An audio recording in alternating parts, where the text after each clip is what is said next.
Yes, hello. I am James Rowland. Today it's the WNR563's NXT update. I'm not alone. I have a pleasure to be joined by our resident NXT expert and New Japan demigod. It's Monty. Monty, I need to forget your introduction, man. I'm sorry about that. Right, I was about to say who else you introducing for NXT show? But yeah, no, always excited to be back. Catching up, getting a little bit up to date, at least. To try to figure out. It's always cool to catch up and talk about some of the stuff we missed because if it's one thing I've learned from just covering NXT, not even all the other stuff we talk about, that man, a lot can change in between our podcasts. So it's really exciting to finally get up to Battleground and talk about some groundbreaking moments and talk about NXT and how it's evolving and how it's always good to check up on our resident child. You know what I mean? Like I don't know, I've never been in this position before, but I feel like one of those, not necessarily a divorced parent, but like somebody who just coming. We co-parent together. We co-parent NXT and we're checking up on our child. Yeah, I feel like we've neglected NXT a little bit recently, but it's Right. fine. It's still alive. Hopefully they didn't take it It, personal. it found some old cereal in the kitchen. It was all right. Yes. But like I said, we've got lots to catch up on. And there's a lot of wrestling, guys. Sometimes we need the breaks. But what we're going to do is we're going to split the update today. So we've got 5 NXTs and then Battleground. And in 2 weeks, we'll have 4 episodes of NXT, the massive title changes, and of course, Worlds Collide. And I think that's fair, Monty. That's the only way we can really do this. Otherwise, we'll be here for about 4.5 hours. Exactly. And like I don't miss those couple. I know we only did like 3 or 4 of them, but I don't miss those shows where we have to pack in about 7 of them. The review is long, and it's hard to give everything it's just due. So I love this plan because we can give everything the attention it deserves for when it happened, and we can also talk about everything in a timely manner. We don't want to bore everybody, have them sitting here trying to think about something from 2 months ago. So yeah, I'm excited and I like this, and let's get this first half over. Yeah. And again, people ask me, when did you know Monty was part of the team? When he had to sit through doing, like I said, 12 episodes of NXT. That's when we Right. knew. Yeah. But anyway, we're going to start with the NXT stuff and impact and fallout from TNA Unbreakable. Because again, we're going to focus TNA with the connection that we got. But Zaya Brookside beat Jasmine Nix. NXT's Gigi Dolan and Tatum Paxley defeated Knockouts World Tag Team Champion Heather by Elegance and Maggie Lee. Danny Luna with Jody Fret defeated Jakara Jackson. Moose beat Scripps as well. So at the time, there was a few NXT talents, but it's weird going back, like we said, and looking at this now and realizing what we would have coming up with the releases, which I think we featured on Right. a WWE show, but not talked about the kind of impact it's had on NXT. Yeah, exactly. Like it's kind of crazy. Like I promise you that that's a card from not that long ago. Like you know what I mean? Like when you listen to it, it feels like, oh, what are you talking about? Like when did that happen? That was forever ago, right? But no, like it's kind of again, like I mentioned earlier, things change on the dime in this business so much. Like you said, regarding the releases, that entire card, almost everything you just listed has been affected in some way by the releases. So it's amazing, man. It's amazing how things can change on a dime. Just from like if you just look back 4 or 5 weeks and you look at the card and it's like, wow, almost none of these people are involved anymore. Yeah, no, it is incredible. Like we said, NXT April 22nd will start with is a recap of Stand and Deliver, and then we get Morgan Rodriguez make their way to the ring to fight for the women's titles for the third time in 3 days. They face Gigi and Tatum. Rodriguez was positioned as the monster powerhouse in this one. The champion was able to retain the titles of the match. Had his fair share of messy moments, but I thought was still enough. Was still fun enough. And like I said, it is weird going back after the news of the releases. Also, the crowd was a bit flat because this was the same place as the Hall of Fame, so they extended that weekend. And Vic Joseph mocking Booker for sleeping. But you can see maybe at this, we talk about the messy moments in this matchup. And again, it's not fair to blame maybe, but again, Gigi Dolan, especially what will happen in the future for a former teammate. Do you know what I mean? I feel really sorry for her. I know we shouldn't just pick one person out, but I think Gigi's a real Right. missed opportunity. Yeah, I mean, it's insane when you really think about it because, like you mentioned, out of both of the partners, to be honest, based on what when Toxic Attraction was running NXT, Gigi was the one that I kind of figured would overall you would think would be more successful. So to kind of think about where she's where that how that turned out, and then like you said, looking at this match and with her and Tatum, which I didn't again, I don't mean you talked about it. I didn't mind the pairing of or the trip, the group with Shotzi and Tatum. It seemed like they had some momentum, and then you also mentioned on the Impact show they were picking up victory, so they even seem to be doing fine there. So it's very, very unfortunate, man, when it comes to Gigi because I think the talent is there. I mean, I liked her before she got signed as Priscilla Kelly and all of that. So to kind of see how just sometimes even the people that you think have potential, it just don't work out, man, under the WWE banner for whatever reason, or however they explain it away, or how, or whether it was timing or whatever injuries, and it's always something. So it's just really unfortunate, though, like you mentioned, when you think about how things turned out for Mandy and JC going forward. Yeah, without doubt. Ricky Saints came out to cut a promo about retaining the North American Championship. He was interrupted by Lexis King. As for the Heritage Cup, well, Lexus had to admit magic was real and had to defend it. Wow. If this didn't involve Lexis King and Penn and Teller, I would have shit all over this. But they agreed to a title versus cup match to take place on another day as long as King retains his cup against a mystery opponent. His opponent was Noam Dar. Dar won with back elbow to regain the Heritage Cup. Everything is right with the world. Five time. We haven't seen him since, Monty. Good and bad news, I suppose. I was just about to say, I remember when it happened, though. Oh, I was over the moon. I mean, I did think that watching him have to fight in the new format was kind of annoying to me because he had mastered the old one. And like you mentioned, no one is more synonymous with the cup. Like that is his. Like Noam Dar, he is Mr. Harris NXT Heritage Cup. So, for him to come back, and I know it ended up just being kind of like a fun thing, but it does make me wonder. I mean, you mentioned that you kind of had the Penn and Teller thing figured out, that the thing would pop back up that way. But I mentioned you to this multiple times that I don't really see a future for the cup. Now, do I do that? Now, do you think like I'm thinking that it's just gonna be like an unofficial, well, we're gonna retire it with Noam Dar type of deal, or do you think they just because of what we know coming with releases and all this stuff, they just don't know what the hell to do with Noam Dar now? Yeah. And at this point, they also don't know what to do with the cup. So it really makes you wonder. But yeah, man, it was a great moment for me because it's always cool to see the supernova. And but yeah, man, like you said, to think about the fact that he's not even gonna be seen after this at all, it really makes you wonder about the future of the cup. And like I said, like if any, what is the plan for Noam Dar if it is one at all? Yeah, exactly. I mean, this might be the first case, and I hate to say it, but it might be the first case for like a champion being released, with the Heritage Cup kind of being forgot about with Noam Dar, because you would Right. expect him to show up and at least defend it in the meantime. And this is us, even looking into the future. What's Even only, backstage segment, something, yeah, yeah. like nothing, 2 months.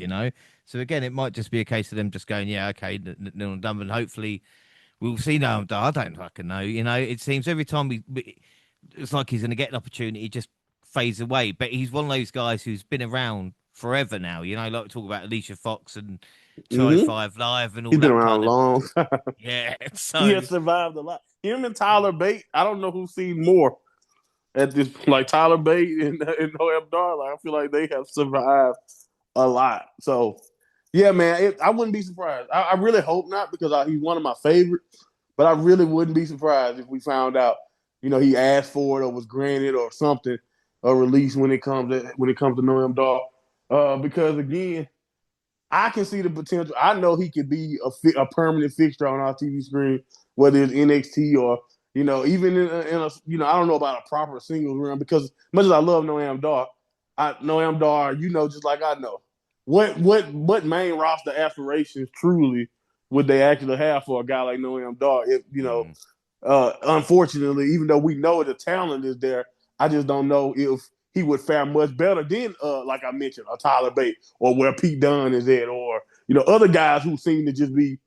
We know they're great, but they're just lost in themselves, or they're smaller guys. They can go out there. We know they're a good hand and give you a good match, but do you have the potential to the main roster to be more than that? And that's where the problem lies, and that's why I'm like, maybe he'll be better off released and able to be free and do other things and show go back to wrestling that that insane style that we know he had and putting on great matches around the world. Maybe that's the best outcome for him. But it really would suck though, because from those days, even the 205 live days, he was one of my favorites on television. So it's really one of them things that where it's like you mentioned, that it doesn't matter. Whenever, even when he was a cruiserweight, when it was NXT UK, anytime he's been given something, he's always done his best to knock it out the park. And for some reason, it doesn't lead to that next level of opportunity for him. Yeah, about that. And talk about Tyler Bay. He signed when he was what 19, so it's been most of his 20s where I think he's like not 27, 28 now, right? exactly, yeah. So it's like if you're going to get an opportunity, then and again with Pete Dunne, but it's all these guys, like we said, and it's weird how and this is kind of bigger picture as well of the in stages of we've been through it now, like the 2.0 guys, then we saw the UK guys come Yep. across, and now we're moving on to like the LFG and this, the Mm-hmm. NIL guys, and Right. anything with three Evolve. initials, we're fucked. Do you know, just more Right. talent coming along, like Right, yeah. right, exactly. Like they are loaded, and like that's one of those things. That's one of those harsh realities. Like they're adding. I don't know about you. I don't know if you know this, but like usually I'm pretty sure in LA, because of Money in the Bank. Usually every big PLE for the most part, you look online and you find out they did tryouts in that city. You know what I mean? So it's like every other month or so they're adding to the performance center and all of that, and adding to the evolve, adding to, like you said, LFG, and just looking for talent everywhere. Mm. So it's one of those things, man. It's becoming a revolving door, and you hate that because and we're gonna talk about it in a little bit more detail when we go through the releases, because there's a lot of stuff where I thought people were actually doing what you're supposed to do in developmental, improve, and they still maybe they weren't improving at the speed that they wanted. And because, like you said, we have such a turnover now, we have so much talent in and out. It's one of those things that really seems like NXT can always change on the dime. You know what I mean? Without a doubt.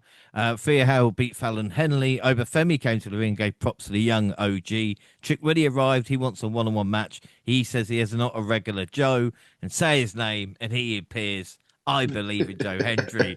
The TNA champion said Trick been complaining too much and called him entitled. The segment ended with Hendry and Femi sending Williams out of the ring. But I mean, I hoped at the time they planted seeds for potential TNA versus NXT championship match. But alas, it was just Trick there. But again, great to see Joe Hendry, especially after this coming off hot heels of the WrestleMania match, where people either seem to love it or hate it. Yeah, I mean, it was a great time in my opinion. It was a great way, in my opinion, to kind of capitalize, like you mentioned, on that momentum, on those headlines. Like you said, it was polarizing for some. I loved it. I loved this WrestleMania moment. And again, to see him on NXT continuing that, especially as he was holding TNA's top crown, it was also just a good sign for the Impact, NXT relationship too. That's we're still doing this and we still got something going. I initially was exactly like you, that this segment will probably be leading to us making some history and having a champion versus champion type deal. But at the same time, I'm not surprised. I'm not mad at the direction we ended up going in, because I can see, honestly, right now, that's a hard decision. Not to say that you would want a Joe Hendry to even, possibly beat a Oberfin, but it's like, how do you book that? And then how do you make do you want to even risk a double champion situation? You definitely don't want to risk Oberfemi. You don't want him to lose for nothing, but at the same time, you don't want to make the Impact champion just come back and just, lose to losing to Randy is one thing. Coming and losing to Oba is another thing. Not that it would be a slight, obviously. So it would have been interesting, and I think that again, I initially was hyped for that, but I ended up being overall pleased with where we ended up heading because we also got a good segment out of it too. Yeah, without a doubt. Stacks waited for Luca in the desert to kill him, presumably. Miles Bourne of the NQCC and Javon Evans teamed up to take on Griffin and Lennox of Dark State, who were fresh off a win of the D'Angelo family at the weekend. Bourne had a nice showing after hot tag, but one big spy buster put him down. Lennox and Griffin finished him off with a double power bomb. Yeah, that's right. Tony D went round to Rizzo's. Rizzo says she loves Stacks. He taught her how to beat up women. You know, that's the important thing. Tony says, look, Tony said, it's not safe for you here. Look, you can't go home. These two random guys will take you somewhere. That is much safer, you know. But again, at least she's not dead, you know. We knew like I said, Tony D is just the vignette king at this moment in time. And it's just so silly, but I love it. I'm going to miss it when it's gone. The funniest thing is like as soon as the turn happened, I think me and you both knew immediately the first place this was going was some grainy vignette area because like you said, that's the MO, man. That's what they are. I mean, honestly, I really would like I almost would want a vignette or backstage promo counter for the family over Tony D's entire run. And I bet you would be amazed. I know he's outdone in matches. I know he's had way more promo segments than matches, but like it would be amazing when you really think about just how much they've done. But again, it's like you said, it's I don't take it too seriously. It's like it's I don't want to say corny, but we know again, we know what you're implying with him waiting at her residence and all of that and all that type of stuff. But it's still wrestling at the end of the day. So it's like you gotta suspend some disbelief, have fun with it. That's what I tend to do. But yeah, man, they're hey, I always said this, no matter whether I like the story they were trying to tell or not, they really do seem to be trying their damnness to act their asses off in these situations. And I Mm. always give them props for that. Because again, that's not what you don't come to the performance center to come to learn how to tell mafia stories. You know what I mean? Yeah, So I exactly. give them props for at least, putting their all into it. Right now, Ricky Starks was attacked by Lexus King. The NXT Women's title headlined the show with Stephanie Vaquero defending the belt against Roxanne Perez. Vaquero took her down, and Julia came out after the match and had a staring contest with the champion. But Jordan Grace was also shown watching from the crowd. We then move on to Impact, April 24th. The 3-on-1 actually helped Fatal Influence for once. JC Jane beat Rosemary. I think her first win in God knows how long. The Nemeth visited the Hardy compound. Ryan Nemeth actually stole the show, Monty, and I never thought I'd say that, but I don't know what's wrong with me, but I enjoyed it. Rebellion, April 27th. JC Jane was on a winning streak as her Fatal Influence team beat Zara Brookside, Laying Lee, and Rosemary. Ash by Elegance, I hate the tag team, but still, with Heather by Elegance, defeated Lash Legend, Jakara Jackson, and Spitfire, and also Gigi Jordan and Tatum Paxley. Tessa is not the champion, but the Nemeths are, so good and bad things as well. Shane Thorne was there answering Elias's open challenge. Last time we saw him was in New Japan. And Joe Hendry defeated Ethan Page and Frankie Kazarian. After the match, Trick Williams blindsided Joe, laying him out with a trick shot and standing over the champion. A lot of Impact stuff there, but, meat and potatoes, that Trick has taken out Joe, so that is the direction we are headed. Yeah, man, I thought it was an exciting way to end the show. And again, it's one of those things that I'm not. I'm used to. I've become used to it, but to have it in a big time post main event type of program and have Trick Williams, who we look at as one of the top stars in NXT, showing that he's interested and showing that he cares about the Impact Championship. Again, I think it's pretty damn cool. And again, it's one of those things that I don't know if you. I know us. I know newer fans who always had alternatives prominent. Like if you only been watching wrestling the last 5 or 6 years and AEW has existed, then you probably don't understand just how crazy seeing WWE talent and all of this work on Impact pay-per-views and stuff like that. You don't understand just how bizarre that could be for fans like us who've been watching for a long time. But again, I just think it was a really awesome moment. And I think it was a great logical next step to start to kick off their title feud. Mm. And by the way, Yeah.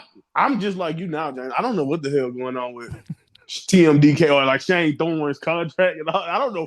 I don't know who they work for at this point. But anyway, moving on.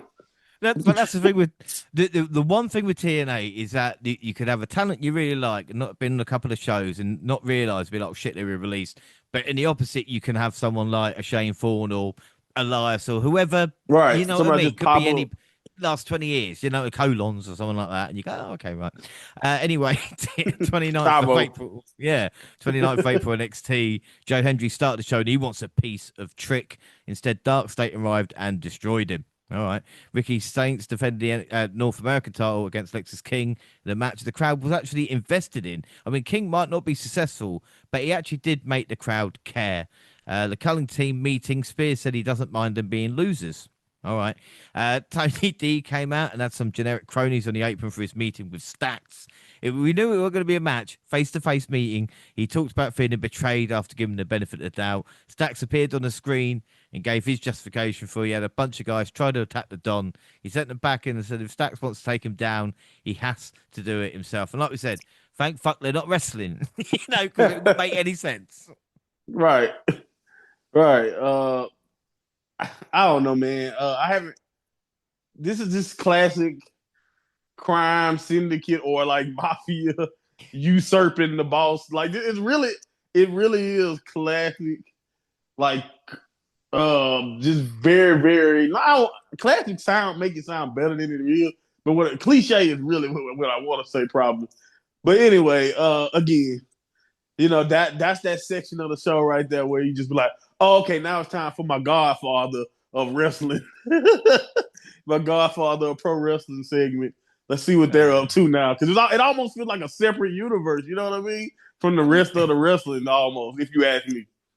Well, the thing is, I love about it is you go to the prop department, right, in like WWE, you'll get like the security, you know, the security outfit that you need, or you can get the police outfit or the druids for the back in the day. And now you've got these mob outfits, you know, to fit to fit into the That's the next step, you know. Or you're a Right, mobster today, a generic fucking, you know, talent or whatever it is, you know. It's great. right. Or old man, as it seems. I don't know where they're getting them from. Same guy a few weeks ago you saw breaking up a brawl is now It's now now gone, apparently. right. Yeah, man. Again, Um, but only in pro wrestling, right? Only in yeah. NXT, only in pro wrestling. That's the one thing I say. But love it or hate it, only in NXT when you get stuff like this. Exactly. Triple H asking Sean, like, why you got fucking 16 hats for? Oh, don't worry. We've got segments coming up for that. Anyway, Metaphor reunite. What could go wrong? Well, Lash Legend wants to split. So she's to blame for Jackson and Orville, I suppose, you know? And can I just say, fuck no Amdar's injury. I know we talked about him, but again, it is just the timing. Ashante was talking down to Carmen before a match with Soul. Ruka beat Petrovic with a Soul snatch. When Adonis tried to lecture Carmen, she kicked him in the face and left him in the ring, and the crowd chanting it one more time. On a separate note, Zaria reminds me of Eddie from the Last of Us TV show. But anyway, it's just I get put off it. It's good stuff all round. But that Petrovic Adonis angle lasted long, didn't it, Monty? At least a couple updates. Yeah. I really think it left an impact, you know? It was really hot romance breakup angle, man. Oh God, You yeah. know. Well, It's just it's unfortunate that it's over. yeah. Well, when they reunite, it's gonna be like Macho and Liz in it. You know, that's what the long term plan is. But anyway, Trick Williams came out to respond to what Joe Hendry said earlier in the show. He admitted Hendry had his number, but he said he won't be the same when he fights him for the TNA title. Ava come out and criticise him for his actions. She said next week we'd have a 25-man battle royal for a shot at the NXT title at Battleground. So if he wants a shot at that, he has to earn it. Then we see Undertaker showing up. He has guys from LFG, but tells Oba it's his yard. What has he become? You know, I mean, I don't watch LFG, Monty. We don't get it No, over me here, to either. be fair. But man, it's sad. Like, you know what I mean? I know why people Yeah. now, you know, when I was young, they were talking about Ric Flair wrestling, and I was going, it's not that bad. And now I'd say, this is what the Undertaker's doing. You know? Yeah. I don't know, man. I'm not a big fan of the whole reality TV coaching deal. I mean, I don't mind it, but like some of it, from the clips I've seen, some of it is like so overproduced, like you're making drama, or because like some of these wrestlers are contradict. Like I've seen Undertaker contradict himself and like get mad at students or whatever. Like, don't come out here in piercings and stuff like this, even though this is the same guy who we watched in the '90s, like literally have piercings in his head, when he was doing his whole dark ministry gimmick and stuff like this. So like it's just very funny. Like we don't disrespect the don't disrespect the order of the business or whatever by wearing jewelry, or Mickey James saying don't do this and don't wear don't why are you showing your body or whatever. And I'm no and by the way, you can say whatever you want to say, Mickey James. I love you. I don't really care. But what I will say is that it's like how much of this is real coaching and how much of this is we need drama. We need clips for our reality TV show. And like same thing with Bully Ray arguing about to fight one of the students. Like, of course, Bully Ray, or of course he's annoying someone to that extent. So again, I'm not a big fan of the style show anyway. What I am a fan of is that a couple of the talents that I've seen come from that they are showcasing do seem to have real potential. So I do like that, but like you mentioned, seeing Undertaker just pop up out of nowhere, and now he's like, hey, remember Al Snow was the tough enough guy? That's what like it's crazy to see Undertaker be like Al Snow now. Like when Al Snow was everybody knew Al Snow was the coach of the tough enough guys, and he Oh God, I can't believe you compared them. think about it. That's How's what my fake Undertaker's shoe? doing though. Yeah. That's what it's doing. It's crazy, Oh but fucking yeah, hell. that's where we are. That's where we are. Well, 2025, guys. um, Undertaker's al- Al Snow. also where we are, we haven't got Fraxham anymore. So, like we talk about, I know we're gonna. I'll have to mention them once in the update. I still miss them, but even though they're doing bangers on the main roster, so we have to do Hank and Tank defending NXT titles against Briggs and Inamura. This is Inamura heading back to Noah in Japan. So again, the result may be not in doubt with Hank and Tank retaining. Chase U, which ended 5 months ago. But they had an idea they want to reform it. I mean, to be fair, Monty, we've looked at the history. It's helped Riley Osborne and Duke Hudson and Booty Haywood and Ridge Holland, so it's a gift that keeps on giving. I like how you left out everybody except the one person that might have helped. That's great. But yeah, no. If it's anybody who can talk about the benefits of Chase U, hey, I'm the problem, John. I remember who was the main one saying how much they liked the cussing vignettes and all that. I enjoyed it at first.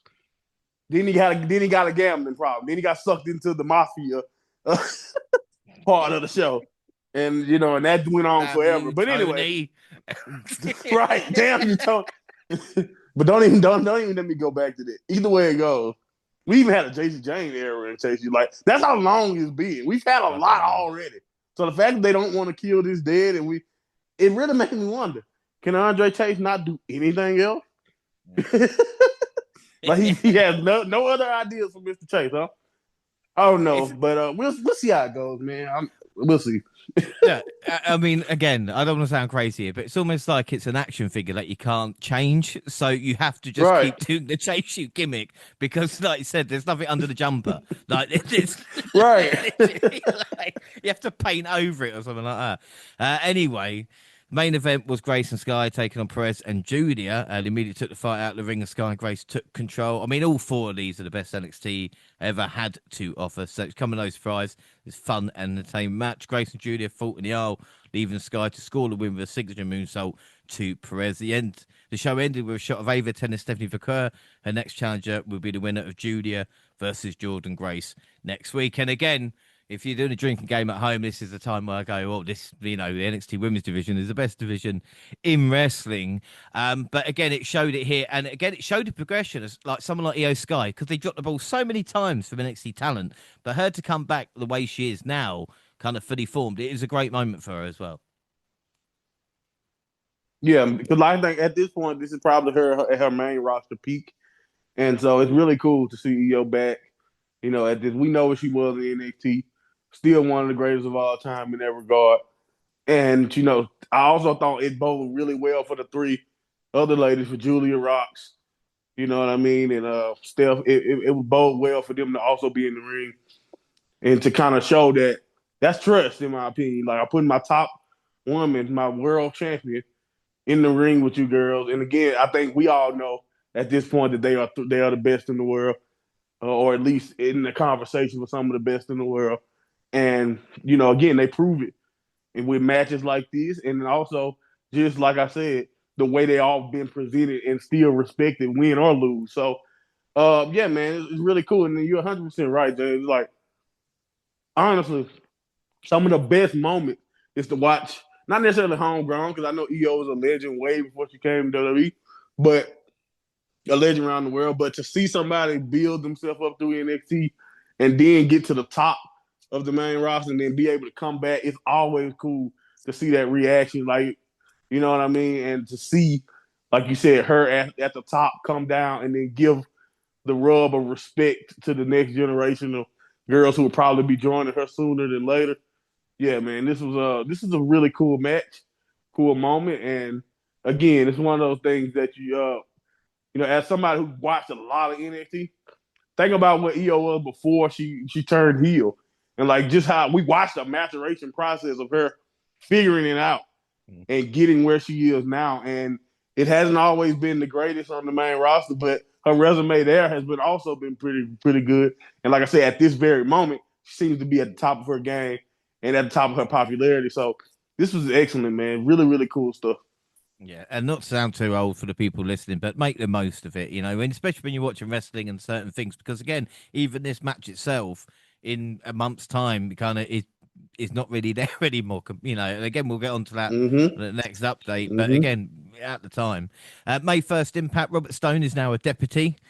Yeah, well, let's hope they don't shoot the sheriff, eh? He's brought in Victoria Crawford, the former Alicia Fox, for a knockout title match. That's what I'm saying, Monty. Like, Alicia Fox, why would he do that?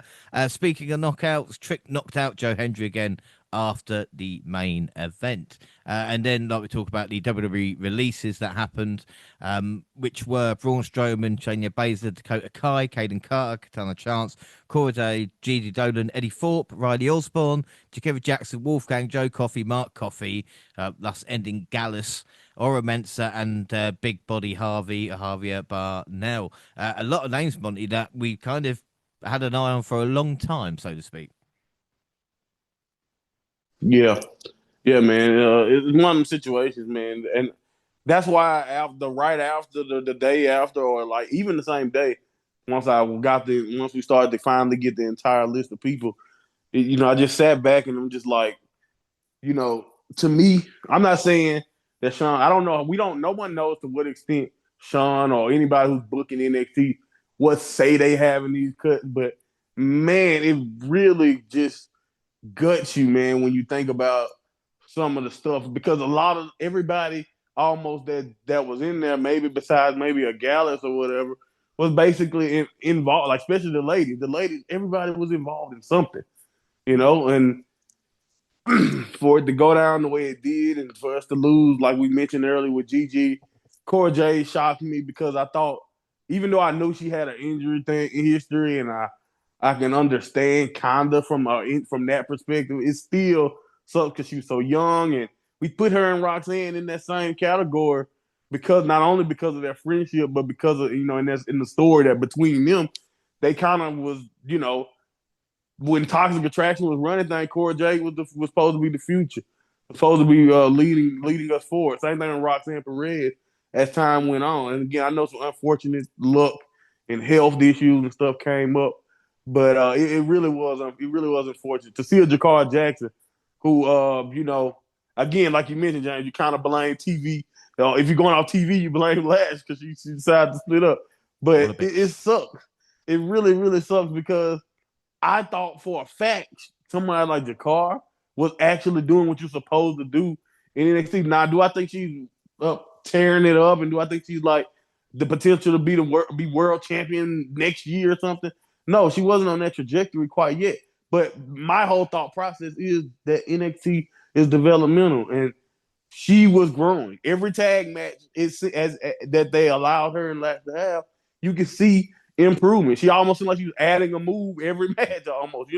So it kind of sucks when you think about that. And again, also to me, when we talk about those women's division, women's tag titles, and women's mid card titles, to be losing all of this potential talent, it's really really unfortunate. Even Big Body Hobby, I know they never really did much with him, but always got a kick out of Big Body Hobby popping up and losing back, in his time. So again, you don't know the potential of some of these talent and all of that when you think about it, but it's just one of those things that you never really know.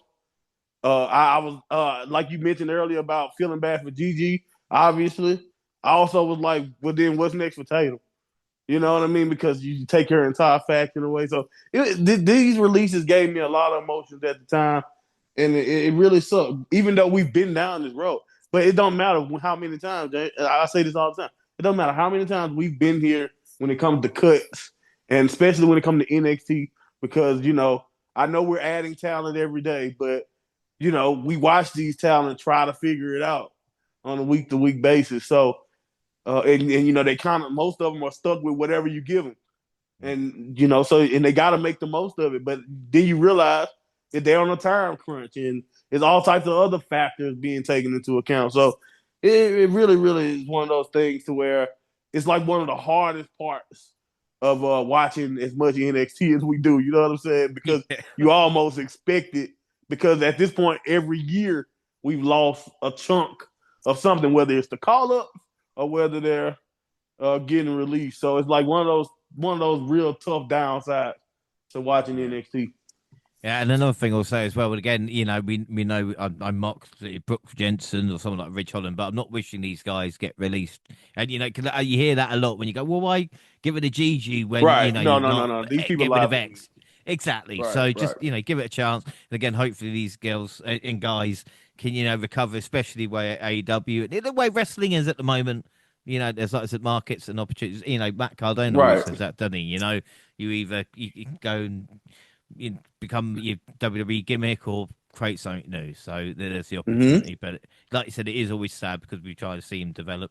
Next episode of NXT, 6th of May, it opens with some shots of people arriving at the Performance Center.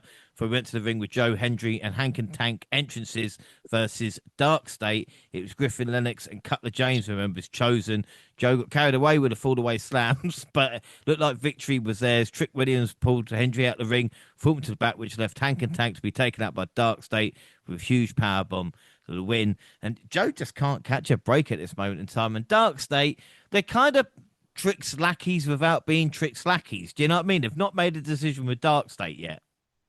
Yeah, it do feel like they're like it's unspoken, especially the last few weeks because they seem to always have an adjacent feud with somebody that Trick's feuding with, and yeah, it's very very weird. I don't know if they just don't. I don't know if they're not sure to pull the trigger on Trick as a leader or what, but it definitely feels like, especially at this point in time, like basically the last few weeks of TV when it comes to Trick Williams, the Dark State has had his back. So it's like it's really one of those weird situations where it's like, okay, what is going on here? Are they, like you mentioned? I'm like you. I'm thinking it's more so just not really sure.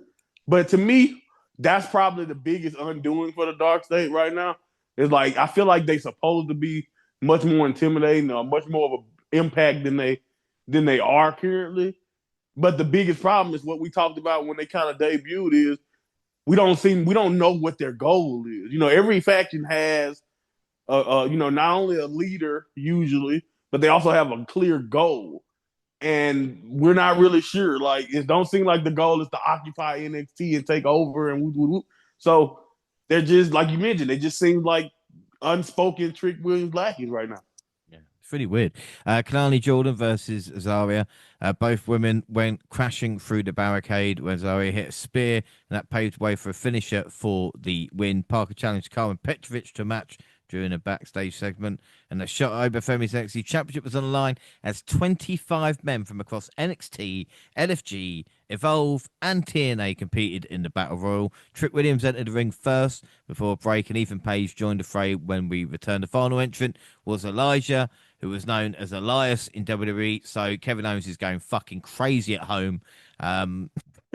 If you get it, you get it. Otherwise, in this matchup, I recognise Charlie Dempsey, Miles Bourne, Tavian Heights. It took me ages to think of his name, actually. Wesley, Igwe DePoint, Zachary Wentz, Timothy Thatcher. I mean, where you been, you know?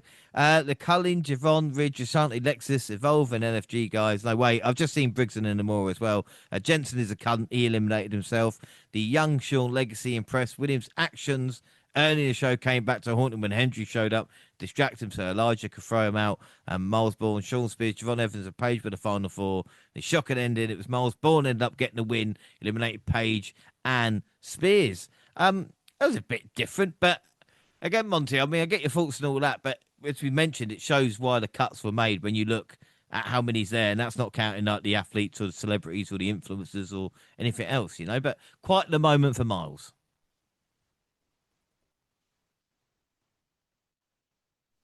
Yeah, I mean, I understand the decision. I mean, we kind of talked about this.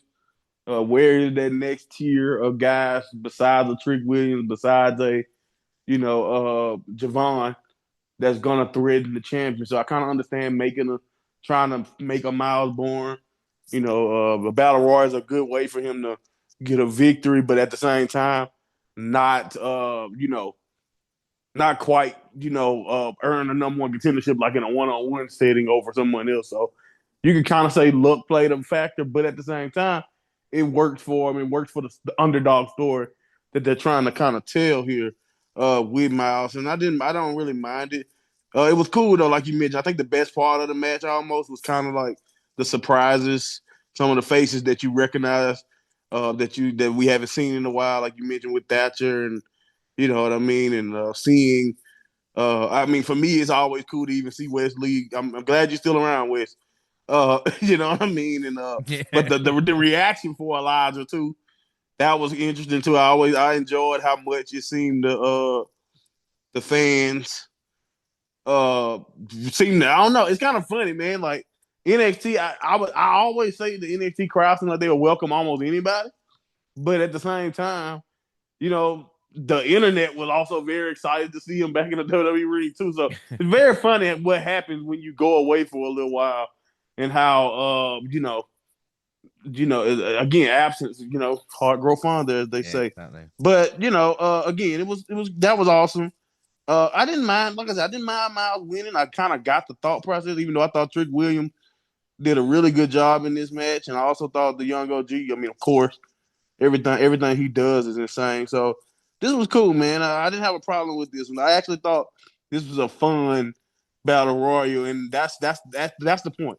You not only did it have stakes, which in my opinion is the best way to do a battle royal. Like I'm not really a big fan of like the battle royal just for a trophy or whatever. Like no, Mm. give me some real stakes. Give us something to pay it off with, and again, we got a fresh challenger, so I can't be mad at it. Even if I do think Miles Bourne has a lot to prove when it comes to getting a spot like that. Because again, like we mentioned, we're not deep right now in the world title scene, but you still have to prove that you belong over a lot of the other talent that were in Yeah. the match. But you're 100% right, John. I think if you look at the way this match was formed, it was definitely affected, not necessarily affected by releases, but it kind of put a microcosm to me on where we are right now in the NXT's men division. Yeah, without a doubt. Jada Parker versus Carmen Petrovic. Petrovic missed rolling kick, gave Parker the opening she needed to hit a finisher for the win. Thea tried to protect Carmen but got hypnotic for her. Well, that was serve her right, wasn't it? And for the first time ever, a TNA title will be defended on an NXT PLE at Battleground. Trick versus Joe Hendry. Big news there, I suppose. Oba congratulates Miles. Dempsey wants his shot. Fortunately, he's going to get it. And the main event was the number one contendership match between Grace and Judy to determine who faces Stephanie Booker at Battleground. This started as a hard-fought match and only got more intense as it went on. Grace secured the win by hitting a finisher for the pin, making her the number one contender. The champion came out to confront the challenger at the end of the show. And like I said, we're just eating good at the moment because we just know it's going to be good. Even though a couple of times in this matchup, it looked like Juliet landed on her head. And I've mentioned this with Jordan Grace before. She just needs to be a little bit more careful, you know? But obviously, Jude is Yeah. heading to the main roster. Feel about her as well, which is crazy considering her run is not even a year, you know? Yeah, she definitely got fast track. She even mentioned the interview was faster than she expected. She kind of wanted to learn English a little bit more too. So she kind of was surprised that it was going. But she's in my opinion, I think we all know she's ready in the ring. The funny thing about what you mentioned, James, about Jordan, and I don't know how much. I'm not saying she shouldn't alter it because it's not even for me. I just know I saw a lot of people reacting to that match, and hell, you can even kind of hear Corey and them reacting to it with a couple of the spots and just being like, "Wow, like oh my god, like, is she okay?" And whoop de whoop de whoop, and I'm just like this is exactly what I wanted from me. It's like the only reason why I say that is because, and like a lot of people are not really familiar, but that was Julia's style, and like I kind of like the fact that she finally found somebody who she was willing to not pull punches because of the strength difference and all of that and stuff like that. Maybe Jordan a little stronger than you would expect, and you kind of rotate a little bit more than usual because of it. Who knows? But I love the physicality of the match because, in my opinion, it just reminded me of that style that Julia used to fight in Stardom. But I also am very well aware that that's not necessarily the WWE style, and you also don't want to be branded. Hell, I think she might be wrongly branded a little bit already as kind of dangerous, and I don't really agree with that mostly because not only was Julia fine, but in that, like I said, she's been dropping her head a lot. Again, I'm the problem. Like my favorite wrestler is Tetsuya Naito, who used to fight Kota Ibushi, and literally their matches was 30 minutes of who can drop each other on their head in the most creative ways. So I get it, and I know what the risk is. I understand completely. So that's just me. I love this match. Like this is one of my favorite NXT TV matches that we got for nothing. Which again just show you, like you said, how good we're eating when it comes to that women's division at the time. But I do agree with you. Like overall, Jordan is definitely gonna because it's not even. I don't think so, but that ain't necessarily what a lot of fans see. All the fans see is the spot where she's rotated on her head, and now you get the blame for that. You look like you don't take care. Like I think even Seth Rollins, for example, I watched the interview with Seth Rollins talking about the Cody Rhodes match when he fought him with the torn pec, and Seth Rollins said after that match was the first time he felt like people started to finally say, "Oh, well, maybe Seth do protect. Maybe Seth is kind of safe in the ring because Seth still gets talked about for the few times the buckle bomb, hurt, Finn, and I think even Sting. You know what I mean? So Seth still years later gets thrown as kind of not as safe. But that Cody match kind of showed people that he can work a match like that and be very safe. So again, it's kind of like that stuff follows you is my point. And I Yeah. don't want Jordan Grace to get lumped into like a category of, oh, she's this and that just because of a couple of spots in a stiff match. I just think they had a stiff match, but I understand everybody's concern. Yeah, that. I mean, and again, go back even a little bit further, like someone like Mr. Kennedy, whose kind of career in Right. WWE was Got ended. derailed. All you get, Grace Right. does that to Charlotte. I mean, Jackson will love it, Right. but Right, right, right, right, right. I 100% agree. I get it. Impact May 8th, Trick started the show and it ended with Brawl and Security. Such an NXT thing to do. May 13th, NXT Miles Born and the Quarter Catch Crew opened the show with promo for Dempsey and Obafemi's schedule match. Miles said, judge him on his ability, not his disability. Not only was a great line, but can make a great t-shirt as well. Even Page is up to say Miles is not on his level and issued a challenge for later. So we've got Obafemi versus Charlie Boy. Champ made a big comeback, hit a power bomb to defeat the leader right in front of the number one contender.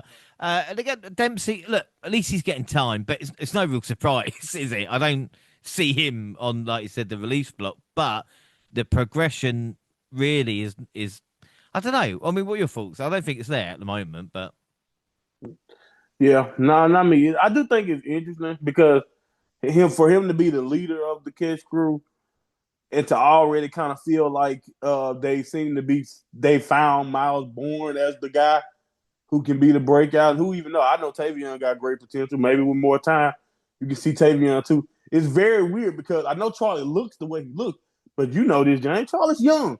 Charlie's just as much the hot prospect, in my opinion, that these other two guys are too. So it's kind of crazy to kind of watch him be usurped by Miles Bourne, who, but again, like you say, it's really tough to kind of make a case for him because of the way he's been presented. Even though I thought today this was okay, I thought this match was fine. It was a little disappointing because it was like to see Charlie Dempsey in there, but I guess I get it that you don't really want. I mean, Oba is just so dominant, and you don't really want to give just anybody in there a chance. But it would have been nice to watch Charlie get a little bit more offense in and do some of those weird submissions that we used to watch him do. But again, we'll see. I don't know, man. What do you think overall before we go move on? Like, do you like the trajectory of Charles Dempsey right now, or do it feel like what I kind of mentioned, where it feels like he's being usurped, or at least passed by when it comes to being a serious, one of those Yeah. guys in NXT? Because I feel like it's a hole there, and it'd be nice if we could get a real brutal heel Charlie Dempsey to kind of freshen things up and give us another main event level talent.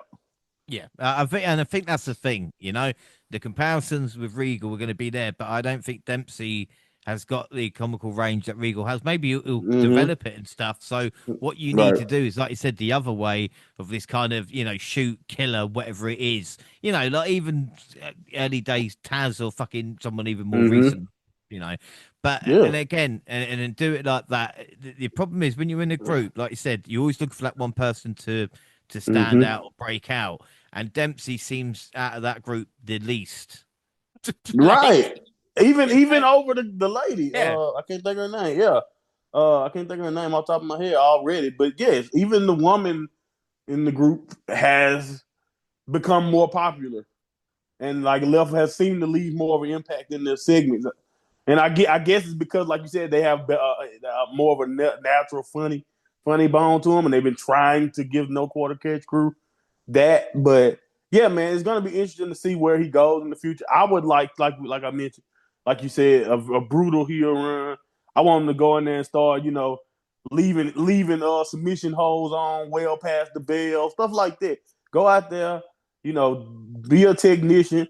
But you got to add wrinkles to it because we have seen it before. So I can understand them not wanting to just go in that direction, but it'd be nice if they found a way to make it creative and do a little bit of what we've seen before, but mix it in with a new twist. But it'd be interesting to see where Charlie ends up over the next few months or so. Because I still think because he's so young, he's so good in the ring already. Technically, I think there's a lot of potential still there.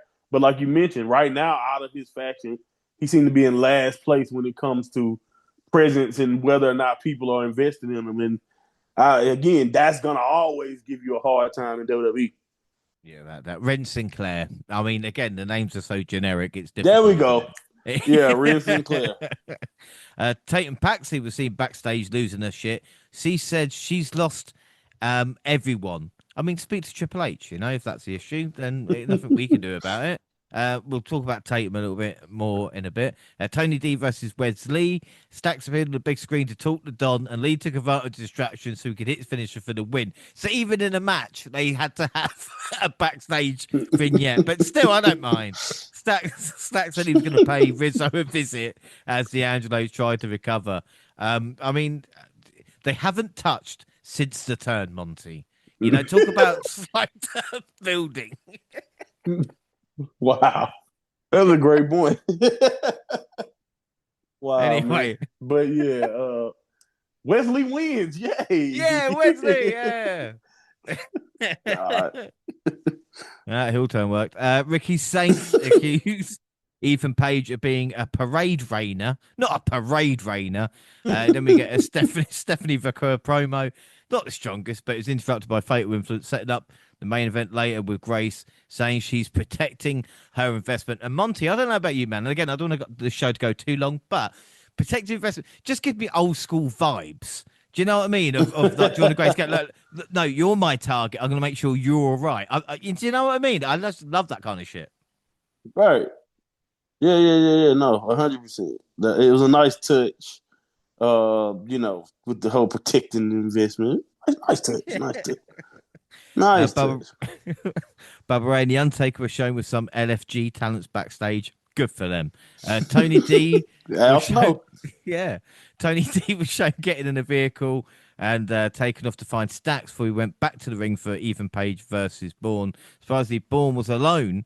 The rest of the NQCC stayed backstage. Then we saw Tony D shown getting in a. We've talked about that already. I've just repeat myself. He's a shit employee, by the way. I would not be paying Tony D to show up to work. We get more content when you're away from work. It feels like. But go ahead. No. We see Bourne hitting the drop kick and rolling Page up for the win. A drop kick.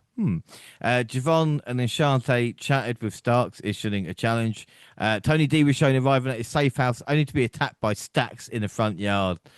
Bastard. Back in the arena, Thea Hale and taking Paxi met for a singles match. Hale tried to win the Kimura lock, but Paxi ended up getting herself disqualified after going after her opponent's eyes and refusing to relent. She lost after the match and kept attacking Hale until the refs pulled her away. Yeah, things are right there then for her. Ava Rain presided over the contract signing for the TNA World Heavyweight Championship match at Battleground with a press conference. She put over the history of the title and some of the men who have held it. She threatened to call security and tells them both to sit down and sign the contract, and they oblige. Joe Hendry says TNA is the hottest it's been in years. It's all because he wakes up every day thinking about what he can do to make it bigger and better. He's going to defend it against all comers, and Trick said he's bigger than TNA and NXT combined. He's Hollywood Trick. And next Sunday, he's going to take Joe's fame, his title, and his brand. He signs the contract, slides it over. And Joe says, if anyone's going to find out what it's like when the 15 minutes expire, it's Trick Williams. And they sign the contract. And we go to a break.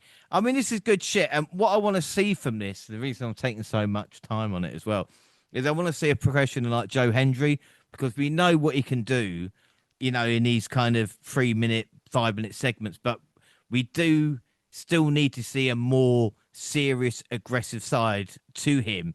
And I think Trick himself is playing the role brilliantly. And I think he might have borrowed quite a bit from Mello, which is nothing wrong with that. Do you know what I mean? Nothing wrong there. No. If it ain't broke, don't fix it, you know? You know, like you said, a lot of times you just gotta, you know, take what we know works and put your own twist on it. And I think that's what he's doing. And it's definitely a lot of Mellow in this, but I also just love, like you said, the confidence. You know, he's all the way there now. He's all the way there when it comes to his ego. You know, he's bigger than the entire brand. He's Hollywood Trick now, you know. And I really love the confidence in which he seemed to have when it comes to this situation. And I'm with you. I think Trick Williams right now is challenging, or is going to be a great challenge for the development and where we could go with a Joe Hendry, because we know about the song, we know about the gimmick. He's already been there. He's been to the mountaintop. But, you know, like you mentioned, what can Trick Williams do? What can this entire situation do to bring out, you know, like I said, maybe a mean streak, maybe a different side to Joe Hendry that Joe Hendry can use going forward as the flag bearer of the Impact and as the number one guy. So it'll be interesting to see. But this was really, really good. You know, like you mentioned, you know, it really feels not just as, but you know what? To me, this match feels, and maybe it's because Miles Bourne is still unproven. This feels bigger than the NXT title match. You know? Yeah, and maybe again, that's maybe why they did, you know, Miles Bourne as challenger. But I'm probably giving them credit because, as you mentioned, the division is not, as we call, stacked at this moment in time. Not I'm saying stacks. Don't get me wrong. Fuck that. But the only problem Stacks with versus Overfitted. Oh God, the only problem with Joe Hendry is only got one suit jacket. Well, it is TNA. You know they don't pay that well, but we're hoping one day. Josh Briggs had a backstage segment with Sean Spears. Hank and Tank. It looked like Spears wants to reunite Briggs and Brooks Jensen. Fucking yay! Wow. Wherever he wants. That's exactly what we need. The greatest NXT UK tag champion of all time. Oh God. The company killers. If they bring them back, then NXT's in trouble. The main event, Jordan Grace and Stephanie Vaquer versus Fallon Henley and JC Jane. Grace saved Vaquer from a double team spot by putting herself in harm's way. Like I said, I love that sort of shit. Juggernaut was able to recover, hit a finisher, and pick up the win for a team. She and Vaquer had a tense moment after the match, but it didn't get physical. The show ended with a shot of Paige backstage standing over Ricky Starks after attacking him. So again, a lot going on to end the episode there. But like sometimes NXT is quite good at that, with kind of revolving storylines, so to speak, because we've not really seen a lot of Ricky Saints at this point. Yeah, man, I think that's the kind of interesting thing. We think about how we just broke down a good month or so of television, and other than a few promos or a few segments here and there, uh, he hasn't really been featured. But again, we know the Ethan Page story is ongoing, and like you mentioned, that's one of those things with NXT. You go from one thing to the next. Some people hate that about NXT, but it's one of the few things that I don't mind, especially when everything makes sense. And the main event was solid and led right into that segment perfectly. And I don't know, man. I mean, we'll see what happens when it comes to Ricky and Ethan's story, but I don't mind it because again, I think we already kind of know where we were when it comes to that because they're so good. They're two professionals. We kind of figured it'd probably be a long term program because they had a really good match at Stand and Deliver. So, uh, you know, it's one of those weird things where they're just going week by week, taking the next progression, and that's what this was. But you can count on not just in NXT, but just think about WWE in general. How many shows did we end on an attack like that almost at this point? You know what I mean? Like that's something Yeah. Sean and Triple H love to do is ending on a nice shock backstage attack. Yeah, without a doubt. Impact May 15th, Nikita Lyons teamed with Masha Slamovich to lose to Alicia Crawford and Tessa when Masha snapped. Trick showed up and he will team with Kaz, poor bastard, to take on Elias and Joe Hendry.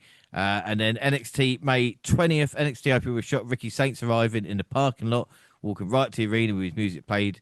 He wanted to see the first match up close and personal, which was Javon Evans versus Sean Legacy versus Ashante Lee Adonis. Ethan Page attacked Saints from the crowd. So the match was coming to a close. So Evans dove on both men with several security guards because, of course, this is NXT.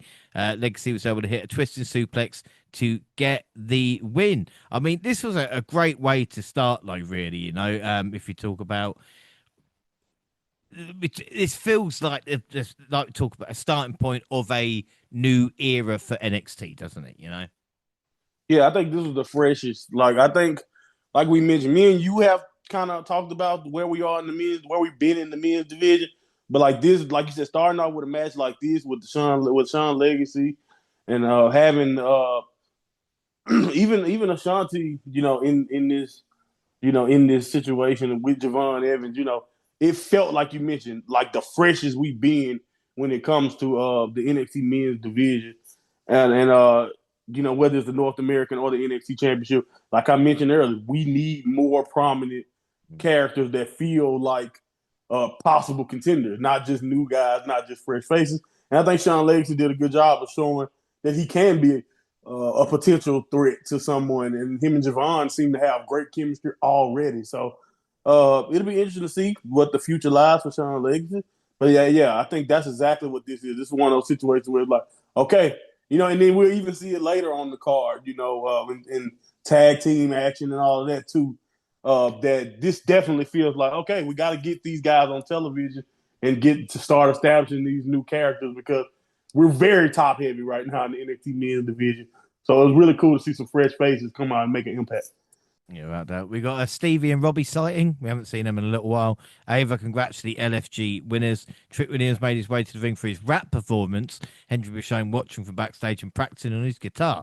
The performance ended without anyone else getting involved. He said he ain't never backing down for an average Joe.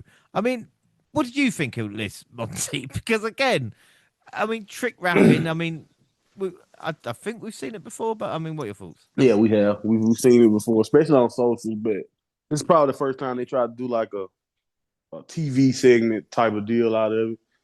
So I guess that's kind of a new twist. But yeah, I mean, I don't mind it.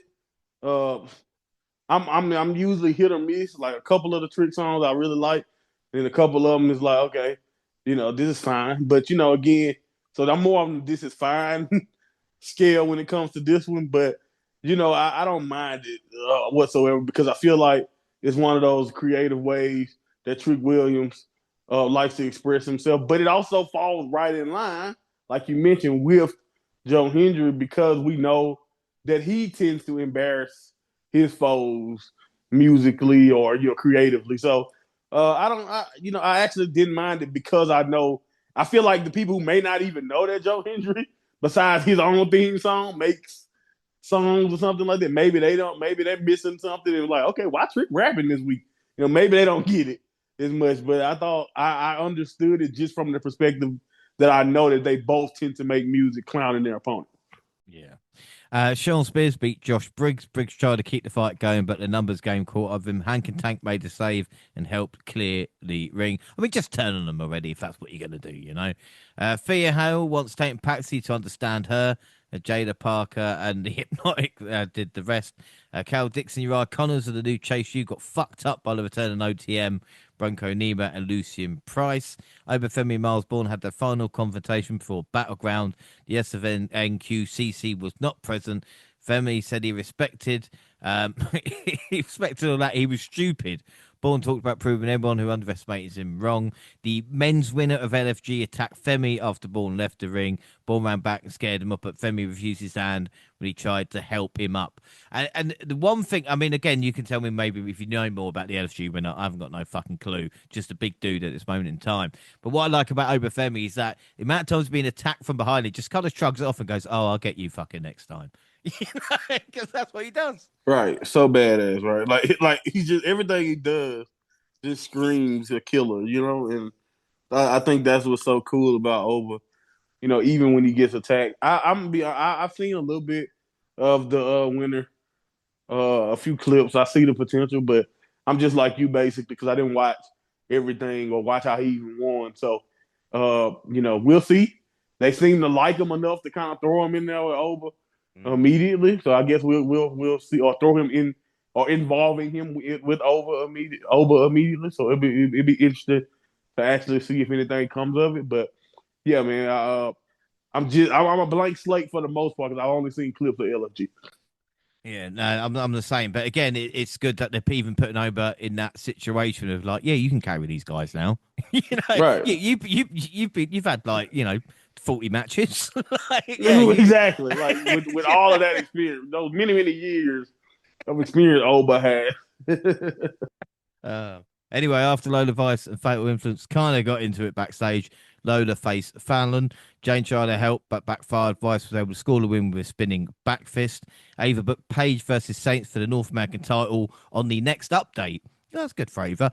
She was pretty pissed at them for continuing to get into fights. Azaria versus Kalani Jordan. Ruka caught Azaria falling off the apron, but Jordan kicked them into each other, and the fused Azaria knocked Ruka off the apron, and Jordan took advantage with a roll up and the win. And again, Kalani Jordan's gone under the radar, really, but she's trying out this new heel attitude and actually, saying, look at the relationship you've got, Soul, with Zara is a little bit weird, actually, and it makes sense. Yeah, yeah. No, I mean, yeah, it does make sense. It's a new side to Kalani, and like you said, we just got to kind of give that more time, I think, to develop overall. But yeah, this was solid. I think I don't know. I was meaning to ask you, what did you think about this ongoing, type of weird, friend? I don't even know what to really call it because they're blurring lines, seemingly intentionally. But like to me, I think the end goal has to be Zarya. I think maybe it'll hurt the people who are really invested the most. But when I presumably believe Zarya is going to turn on her and try to take the belt, but at the end of the day, I mean, they really are trying to, play it up this relationship. So we'll see. But to me, right now, Zarya is by far kind of like losing, not necessarily ground, but like she don't feel as close to being champion as she probably would if she wasn't attached to Soul. Yeah. If you probably think, and I think that's going to be the interesting conundrum. And when is it going to turn? Is it going to continue to be this, kind of blurring lines relationship to where she's blinded, or is it all a game? Like they can go very interesting ways with this storyline. But yeah, I always wonder, like, I don't know exactly where I stand on how I feel about it. It's kind of I'm kind of just trying to let it all play out and maybe see where I stand at the end. Like, what do you think about like the kind of back and forth? Well, it's again, it's interesting because there is ways they could develop it, but again, it's never really happened in wrestling, is it? They've delicately handled it. There's Right. more chance of Bischoff coming out and ordering some HLA, isn't there? Exactly. Rather than kind of anything else. But I think even with Soul being the one to kind of use that relationship and turn heel in herself. You Yeah, know, exactly. Because manipulate. Do you she know could what I be mean? manipulating. Exactly. Exactly. Exactly. And the cool, surf dude of like, yeah, well, you always wanted me.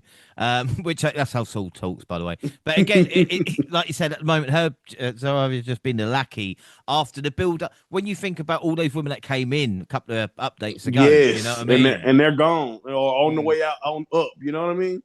yeah. And So, you just kind of like, yeah, you're in the background. You're like, all of this is great. In my opinion, background for a heel turn for Zari, but like you mentioned, they could go on another route and give Soul a new layer, like more manipulative side. She's not this goofy, aloof surfer. You know what I mean? She can be manipulative. It's very interesting. Like I said, this can be very interesting, but at the same time, you're 100% also 100% right in. It's also based on how they choose to handle it. How they choose to present it. And can how tasteless can they continue to be with it? Because again, it hasn't really been outright. They kind of teased a little bit with Lauer and Tatum a little bit too, but again, that one again they've only ever told this story in a more obsessive kind of way. This one, that's why I say so far they've been really kind of making it seem like it's mutual and it's not really an obsessive type of deal with like Mickey James Trish. You know what I mean? So mm-hmm. it's very interesting to see where we're going with that. But like I say, I really I don't know. I don't know where exactly I stand, but it'd be really interesting to see overall where they decide, how they decide to play it, and how it all plays out. Because if they play their cards right, it could be one of the most compelling women's story in NXT history. Yeah, without a doubt. And the final segment on Tuesday's show was the musical performance from Joe Hendry. He sang a song to talk Williams for the match at the weekend. Whoop that trick. We we all think you're Mello's bitch. Williams came out upset and attacked Hendry, which seemed to establish him as the heel in this situation. Hendry hit him with a guitar and then the standing ovation to end the show. And on Impact, Hendry hit one last standing ovation as well to kind of solidify who I was picking in that matchup. But I mean, Monty, what were your thoughts? Because again, Joe Hendry, it's his strength, isn't it? So it was always going to be quite funny, even though maybe not his best. Yeah, I think he's probably done funnier, but definitely still like something that you mentioned that he has a strong suit in, and I thought it did his job. I thought it did his job. It embarrassed Trick enough to kind of make everything uh make sense and give you enough heat going right into the pay per view. And then you mentioned on Impact him also getting the upper hand again. So, again, I thought honestly they did again. To be honest, heading into Battleground, by far the best built probably situation that we have going on, just with everything they've given this match. And again, on the outside looking in, watching, I definitely been enjoying it. But like again, it's really weird. Like we really are having one of the most prominent storylines in NXT be over the Impact Championship. Is one of those situations Yeah. that you just kind of gotta. I'm like, wow, we really are doing it. But hey, I think they did a really good job building this match. What's crazy as well is because obviously I try and watch NXT and Impact like back to back now, and it's weird to see like NXT end and then Impact start with the highlight reel of what we just seen on NXT. Like it is a continuation of Wow. the program as well, So really good stuff between two, like I said, making it feel a really really big deal. So we've got to NXT Battleground then May 25th, the countdown, and I nearly forgot this. I was going to start the event. I thought, oh fucking hell, there's a countdown with Mega Morant and Sam Rosenberg or some cunt like that in the studio. So I watched it. Kenny Kincaid sat down with Sol Ruka and Zara. Nothing really came from that. Sol said she's also speed champion and not like anybody cares. They said they're not going to cheat. She's proud of Zaria from opening up. I'll leave it there. Sean Spears said the Cullen can lean on his experience, yeah, of losing. Vic Joseph sat down with Miles Bourne. Miles was given 15% chance to live. But Monty, I don't want to be that guy, but it didn't help Von Wagner, did it? Do you know what I mean? So I'm just No, saying, um, no, it didn't. but he said the wolf climbing the hill is hungrier, which I've never heard before, but all right. He's fight for his family. And then Blake Howard sat down with Kalani Jordan. And then we got an epic AJ Styles narrated video on the TNA World Title. I don't know if this was WWE's Insane. idea. Fuck, how good was this? Yeah. No. I got a chance to see that kind of video that he did, and it's really cool to have AJ doing that. And honestly, uh, I don't know. I mean, you've been seeing him on the main roster I think if they don't have anything for him, man, just it'd be so cool to just not necessarily that he has to even go there or spend a lot of time there. I know he's closed that chapter, but just AJ Styles being involved in general in Impact, you know what that means. He is the crown jewel, if not the greatest of all time. He's definitely top three, top five, in my opinion, when it comes to Impact people you think of. So it was so cool to have him narrate and talk about the importance of the belt because, again, like I mentioned, they built this up and vignettes and the videos like that made it feel like such a big deal what we're watching. And like I said, we're talking about something that has his lineage all on his own, being talked about like that on WWE television. Is like we are literally in like a gold mine time as wrestling fans. Yeah, it's crazy. So the main show, and it started the same time as Double or Nothing.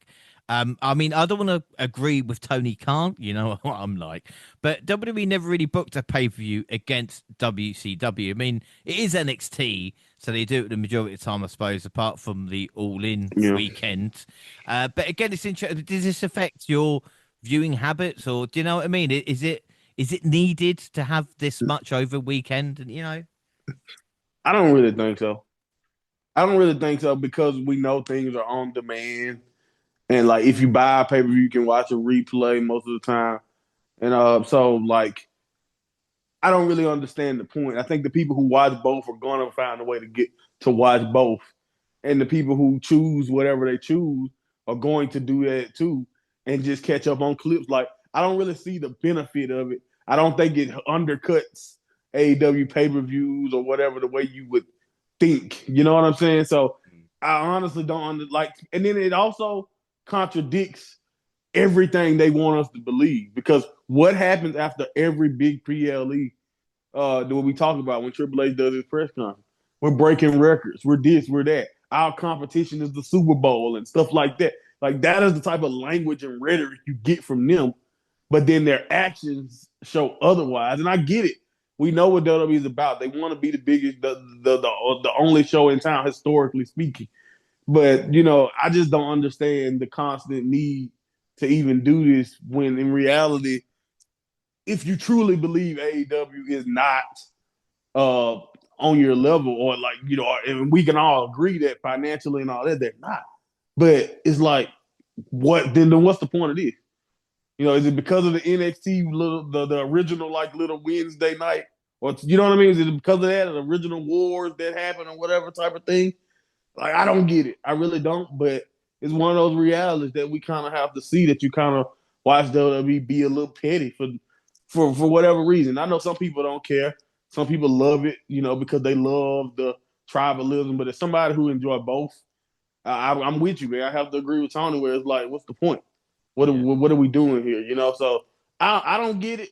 I'm not a big fan of it. I still ended up like I watch. Guess you know what you think got priority? The thing I paid blah blah blah for, the thing that I got on subscription that I can Yeah. rewatch at any time. So that's my point. That's what I'm thinking. I'm like the people who paid for a pay per view, they're gonna watch their pay per view, and then they're gonna go to your network or your Peacock or Netflix. They're gonna go to that and they're gonna check it out on replay. So what's the point of scheduling it at the same time? Yeah, that's an excellent point. You know, yeah, like I said, I can understand maybe weekly shows, but with PLEs and stuff, like even with the old takeovers, be paired with a W pay per view makes more sense than kind Right. of what they're doing now. You would think a blank weekend would actually, you know, like I said, free up more people to watch wrestling if it was on, rather than having to make a choice. But anyway, Right. get to Battleground. Nice intro. I mean, I like it basic, and this PLE did feel more important than most because of the history of TNA was on the line, and we transitioned straight into Sol Ruka's entrance being pushed on a surfboard with Zariah, which I shit you not, anybody else would have hated, but I love the transition, and I love the skateboard. It's more of a surfboard, wasn't it? As we get the Women's North American Championship, So Ruka versus Kalani Jordan. And Jordan had Ruka's number at multiple points in this match. Ruka pulled off one of the highest highlight spots of the night, hitting a multiple handspring moonsault out of the ring onto Jordan. Jordan caught Ruka a 5-star frog splash, but Ruka kicked out on all 3 attempts that followed. Ruka went for a super poison runner, but landed on the feet and speared a challenger for the near fall. Zariah saved the North American champ from a split-legged moonsault. Brandon mattered most. Zariah was sent to the back. Ruka regained momentum and caught Jordan with a unique top rope version of the Soul Snatcher to win. Go on, I'm tripping over my words because of how good this match was, Monty. Yeah, man. I mean, they have a great chemistry. I mean, I think we remember the first time they kind of did it. They were both, baby faces, and they went out there and they put on a really good match, showed off their athleticism, and here we go again with that. And only this time it was even, I thought, even better because they seem to tell a more coherent story, too, along with Zarya's involvement and all of that type of stuff. So I really enjoyed this, man. It was actually one of those, not I ain't gonna say a pleasant surprise, but it was one of those matches where you look back at it and you like, wow, if you really think about it, move by move and all of that, it was one of the strongest matches of the night by far, and it kicked off the show. And it was really, really compelling. And I think honestly, you just got to give those girls credit because again, that we know they both. We talked about it, they both have green areas or areas, in my opinion, where they have to improve.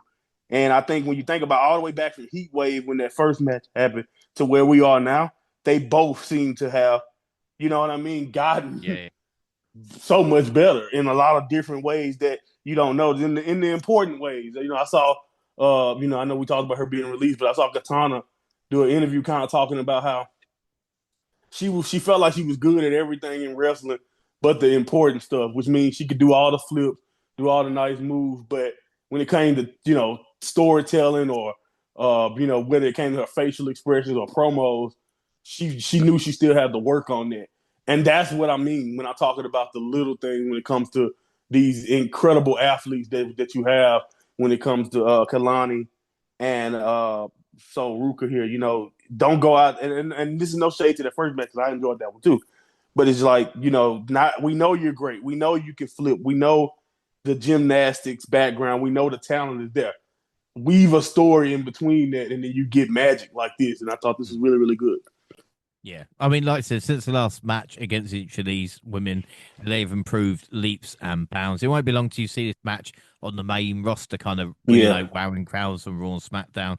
I thought this match was lush. Anybody who says, too athletic and all this, like, just check your brain at the door, would you? And again, Monty, between us, we've seen a lot, and Soul may be the most athletic wrestler I've ever seen. Like, the stuff she can do is Yeah. amazing. She makes it look easy. That's Mm. the scariest thing. Like she does stuff that we know is not easy. Or if you even go on her social media and you watch her train or watch her do stuff just for the hell of it, and it's just like that's not normal. You know what I mean? Being able to do things that she can do is just not normal. And I think again, the only thing you really have to watch out for, I know she has room to grow in other areas too, but it's like with that explosivity and with the talent that she had, it's like earlier because she had a serious injury, it was like, can she stay healthy? So far, she's been on a really good run when it comes to health, and I just hope that it stays that way because, like you said, with that athleticism, with the look, and even the gimmick, and you know what I mean. Like we said, the many Mm. directions you could take it. I think she has the potential to be one of the biggest stars over the next 5 to 10 years in WWE. Like I mentioned, barring injuries and stuff like that. So again, this is another one of them things. Then again, with Kalani, like I mentioned before, she is starting to put the pieces together when it comes to making you believe and making you care about her matches and not just marvel at some of the athletic stuff she does as well. And I think that's only gonna benefit her going forward too. So again, I think the future is bright for both ladies. Like you mentioned, they'll both be on the main roster, probably doing some of this same stuff sooner than later.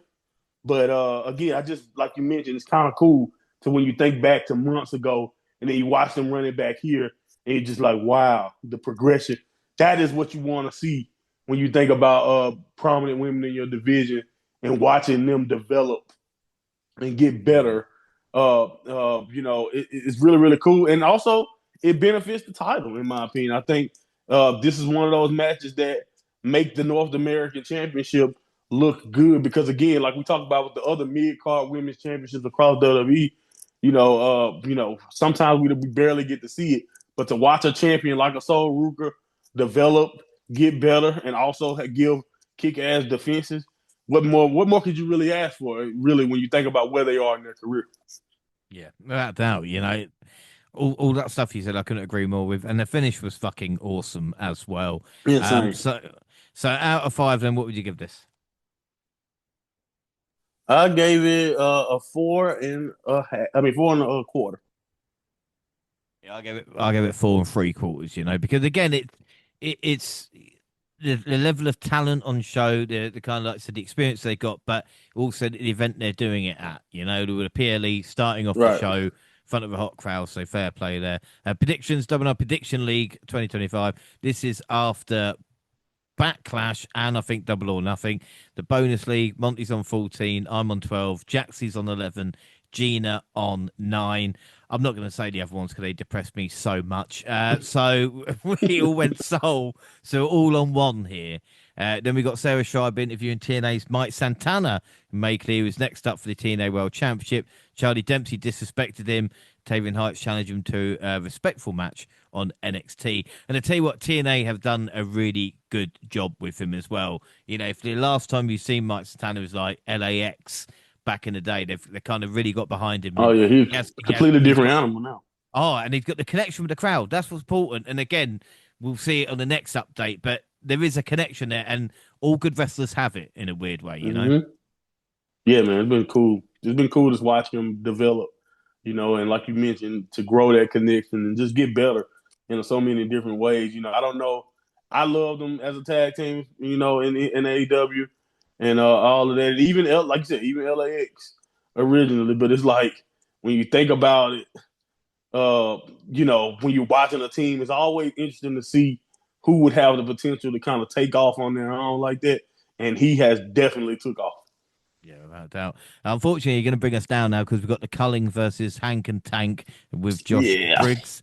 I mean, Spears, Jensen, and Vance had the edge in this match due to their team experience of 6 months, but the pure impact of the champions and Briggs was the final decider. Jensen took a clothesline from hell and the honk honk to seal the victory. Afterwards, the Cullen laid out the champions. And Briggs until Inamura took a steel chair away from Izzy Dame and helped clear the ring. Briggs and Inamura embraced after the surprise return of the Noah Star. I mean, good for He's them. never I going back to can't. Japan. Yeah, but my God, to do that in front of a crowd and expect them to be like, "Oh yay!" I mean, what were your thoughts on the matchup as well? Yeah, I don't know, man. Like you mentioned, it wasn't really the most memorable thing when it comes from a match, in my opinion. Nothing really stand out to me the most. I'm not gonna say it weren't interesting at all. I do think after that first match, it was kind of crazy to kind of switch up the pace and everything. Everything, it's like the almost did the exact opposite when it came to this match. But I didn't think it was a bad tag. You know what I mean? I don't know. It's interesting, man. Do you think Briggs? Do you think you can? Do you think it's any potential here for Josh Briggs to actually be a single star, No, or do no. you? Or do you? Okay, no. So we're Yeah, no, 100%. So yeah, he's yeah, yeah. 100% stuck with either Brooks Jensen or you Mm-hmm. know. Okay, gotcha, or something. Okay, He's literally the Bradshaw of his day. If you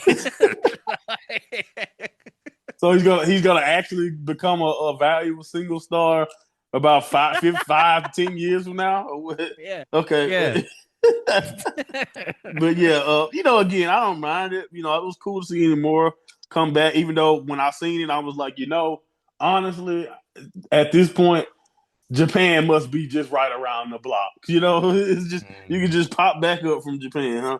But it is what it is. The culling is not interesting whatsoever. I don't know what they need to do to make me really care. And then, overall, this is what I wrote, and you're gonna get a kick out of this. Is like I miss Fraction, and that was it. Oh, That's what I yeah. put because like imagine having that first match and then having a fraction match right here or Yeah. something. Oh, Oh, we'll be off to the races, bro. yeah. I mean, like I said, have this on the kickoff. I know you only have half-hour kickoffs, Right. but again, a 10-minute match on there is fine, especially you're going to have the face team win. But again, digging down a little deeper, the culling and most NXT groups are awful. And again, is it no, no, but is it the curse of the undisputed era? Because you think about every group Yeah. that's come in has just Yeah. they don't even break up; they just They usually die off dissolve. before they go. Yeah, they just Yeah. dissolve before they can even make it to the main roster. Yeah, 100% right. 100% right. Man, that's interesting. That is very interesting. Especially with the honestly, since the Undisputed Era, do you think the family is the most successful So I think yeah, faction it's got to be. since the Undisputed Era? Like the family might until but they broke up as you can see now. So yeah, it's very interesting thought process. I would have to go back through the annals of NXT since the Undisputed Era to see has any group even remotely scratched the surface. You're 100% right, but the culling is weird to me because and maybe for Easy Dame, I guess it's done something for her, but the culling is interesting to me is because I felt like I knew from the jump they weren't gonna be much. Like like that's the weirdest part to me that I kind of figured from the beginning that this wasn't gonna be the most interesting thing in the world. But hey, we'll see. We'll see. This was what it was. It did bring the show down a little bit. And then we do have something right after this that I didn't have no expectations for also. So this was a tough little patch in this show. Let's get through. Yeah. Well, I see Spears has picked up right where he left off in NXT or AEW or the Mm-hmm. main roster or wherever he was. Bless him. Mm-hmm. Whatever. Yep. Yeah, and when they mentioned it on commentary as well, because I quite like the three-man team now. It's growing me a little bit. But they Yeah. mentioned saying I've had to deal with Brooks Jensen for over 3 years. Mm-hmm. Do you Yeah. believe that? He's a Oh my vet. god. He's a vet at Um, this point, an NXT veteran. I was trying to think any highlights. Oh, our boy Hank flying into the ring post was probably the highlight of there. Yeah. He did Yeah. miss up breaking a pin. Don't worry, the referee just waited. The match wasn't shit. Out of 5, Monty. I give it three and a quarter. Yeah, I'm going to give it 3.5. We all went culling apart from Jaxie. What has happened? What has happened? Jaxie on Wow. 2. The rest on what the fuck is that about, eh? Anyway, I only back went to them because I was like, the Cullens should do something. I promise you that was my yeah, logic. yeah, yeah. I was like, they should finally do something, right? Nope. Well, even I almost thought Britain Lamora's got to return, so I just thought well, Briggs probably going to turn them and join the culling, but Right. anyway, backstage, Ava interrupted all ego from Paige to advise him to open the show in his North American Championship challenge against Ricky Saints on the next update, and then the winner would defend at Wells Collide. Because again, with such short space in between, like 2 weeks or however it was from the next event, you kind of got to get it all going. And then we get Tony D versus Channon Stacks Lorenzo. Stacks came out to a new and surprisingly solid theme and walked over the jacket he once was gifted by the Don. Oh, you son of a gun! D'Angelo hit 2 spine busters, but instead of taking a pin, he kept battering the underboss with punches. The Don ducked Stacks, sent him into the steel post. Then D'Angelo hit him with a forget about it. And the underboss managed to kick out. We get a heated stretch of dominance from Tony. The Don hesitated to finish the job, allowing Stacks to keep fighting. D'Angelo planted Stacks for the elevated spinebuster, only for Luca Crucifino to arrive as a distraction. The underboss low blowed the Don, hit the cement shoes for the victory. So we got to forget about it and the cement shoes, but he got the win. Afterwards, Crucifino tried to hug the Don, but he would not let him, clearly not trusting him. Obviously, why would you try a hug afterwards? But anyway, false. We knew the vignettes would feed this feud, but it wasn't too bad. You way higher on this than me. I'm not gonna say again. You're right. It wasn't horrible. It wasn't atrocious, but again, they seem to be way better off, or they seem to be in their sweet spots when they're trying to tell a story.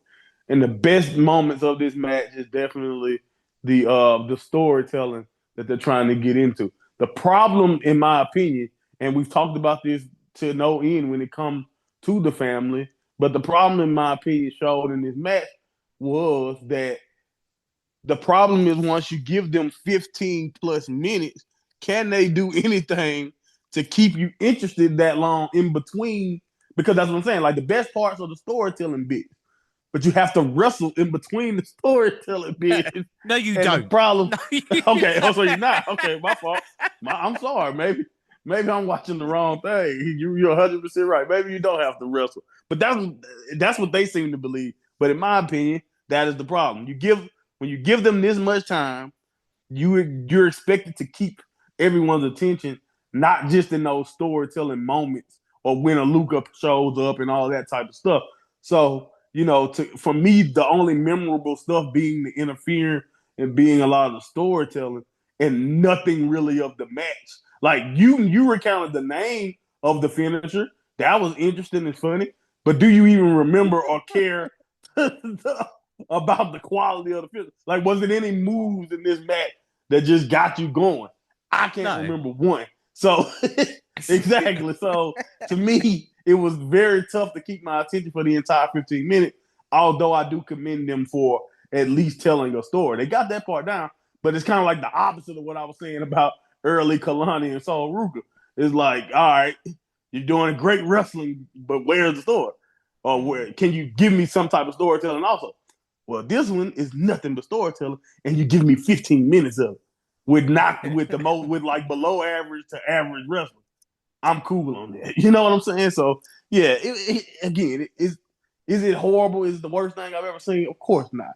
But it was definitely, in my opinion, in a tough position. And then it was also after a match that was better to me, but also wasn't that interesting either.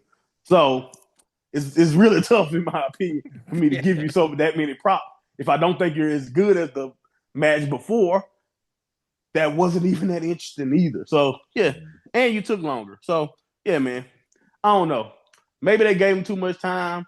I know what they want us to feel about this match, but when it comes to a wrestling match, and you know what? Maybe to me, maybe that's what I need. Maybe I'll get more from this when we get a stipulation match of some sort or something like that, because it would line up way more with what the story they're trying to tell, and you can do more storytelling and rely on the painful spots to kind of keep us interested.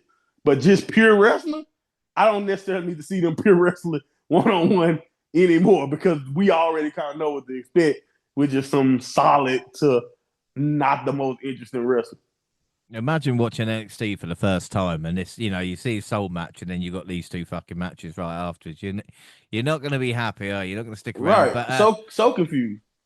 But again, you asked me what I was doing. I was just saying "fuck you, Luca" during this matchup, but not Rizzo. Please, not Rizzo. All right, leave Rizzo alone. And also thought about they should have Ridge and Stack's team, as they're both fans of the flat cap. I think that's how far I got. The feud isn't over. We have one answer: the cinematic, finale with maybe explosions and stuff like that. I think that's better than anything else. Because they did do, remember the Halloween ones where they went to like the haunted house. They can do Tony doing that shit. That'd be fine. I'm happy with that. But like I said, And not then wrestling then for me. Stacks just show up a couple weeks later like nothing happened. Yeah. Just carry it on, and then Tony just moves on. What are we going to score this one? I give it a 3. I'm going to give it a 3 3/4. I was really into this fucking matchup by the look of things. My Wow. God. I know. Predictions, we all went stacked. So Jaxie's on 3. The rest is on 2. NXT Women's Championship, Stephanie Vaquer versus Jordan Grace. And Vaquer and Grace went to war. Vaquer went for the Devil's Kiss, but Grace rolled the champion outside and planted her on the announce table. The crowd was loud in support of Vaquer than anyone else up until this point. Grace nearly got the win off a superplex into a jackhammer. The Premier sent the Juggernaut through the barricade and then hit the SVB in the ring for a surprise near fall. It took everything in her arsenal to steal the win, and Stephanie pulled out the spiral tap to finally put Jordan Grace down. Wow. I mean, Monty, what a fucking matchup this was. Yeah, man, it was a really good match, and I'm not sure which one I prefer. I did see a couple of debates, and I saw some people saying it wasn't as good as the Julia match, or it was. But to be honest, man, that just kind of shows you the caliber of all three women that we were so lucky in the women's division when it comes to having these two ladies on top fighting for the championship. They went out there, they gave it their all. I'm not sure if I say this is uh the strongest match, but the strongest match of the night is really balancing it out with another women's match, which is also a perfect little microcosm of where we've been when it comes to NXT, when it comes to our Mm. women's division. We're so blessed, really at the top of both our women's divisions when it comes to North American and women's championship. And this was just another impressive match. I know I think I went with Grace, going just because I kind of felt like the writing was on the wall. I think you kind of can see that Steph would be moving on soon.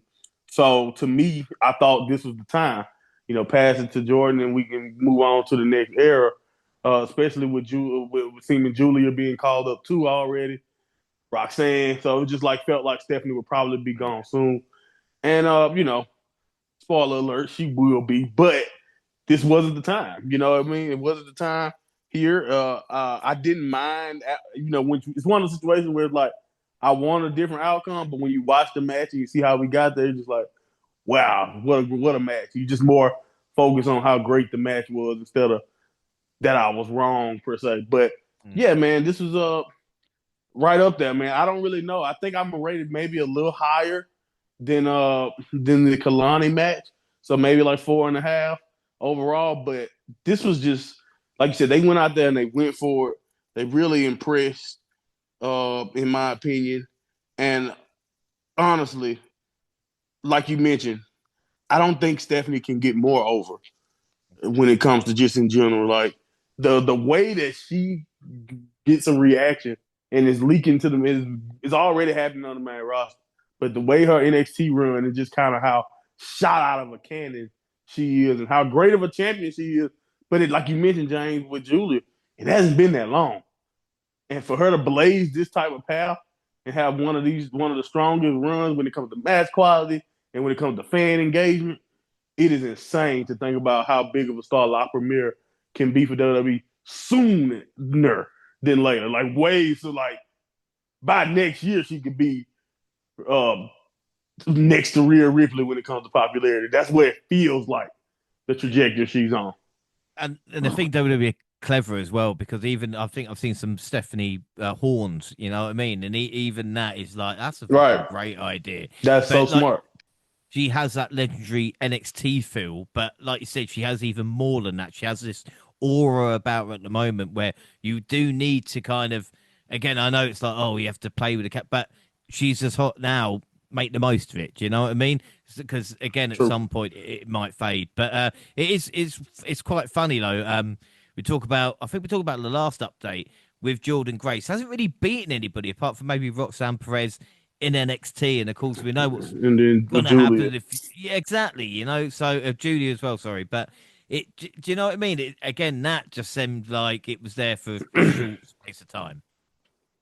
Yeah. I honestly I'm so shocked. But like you're right. It's kind of crazy how that's turned out.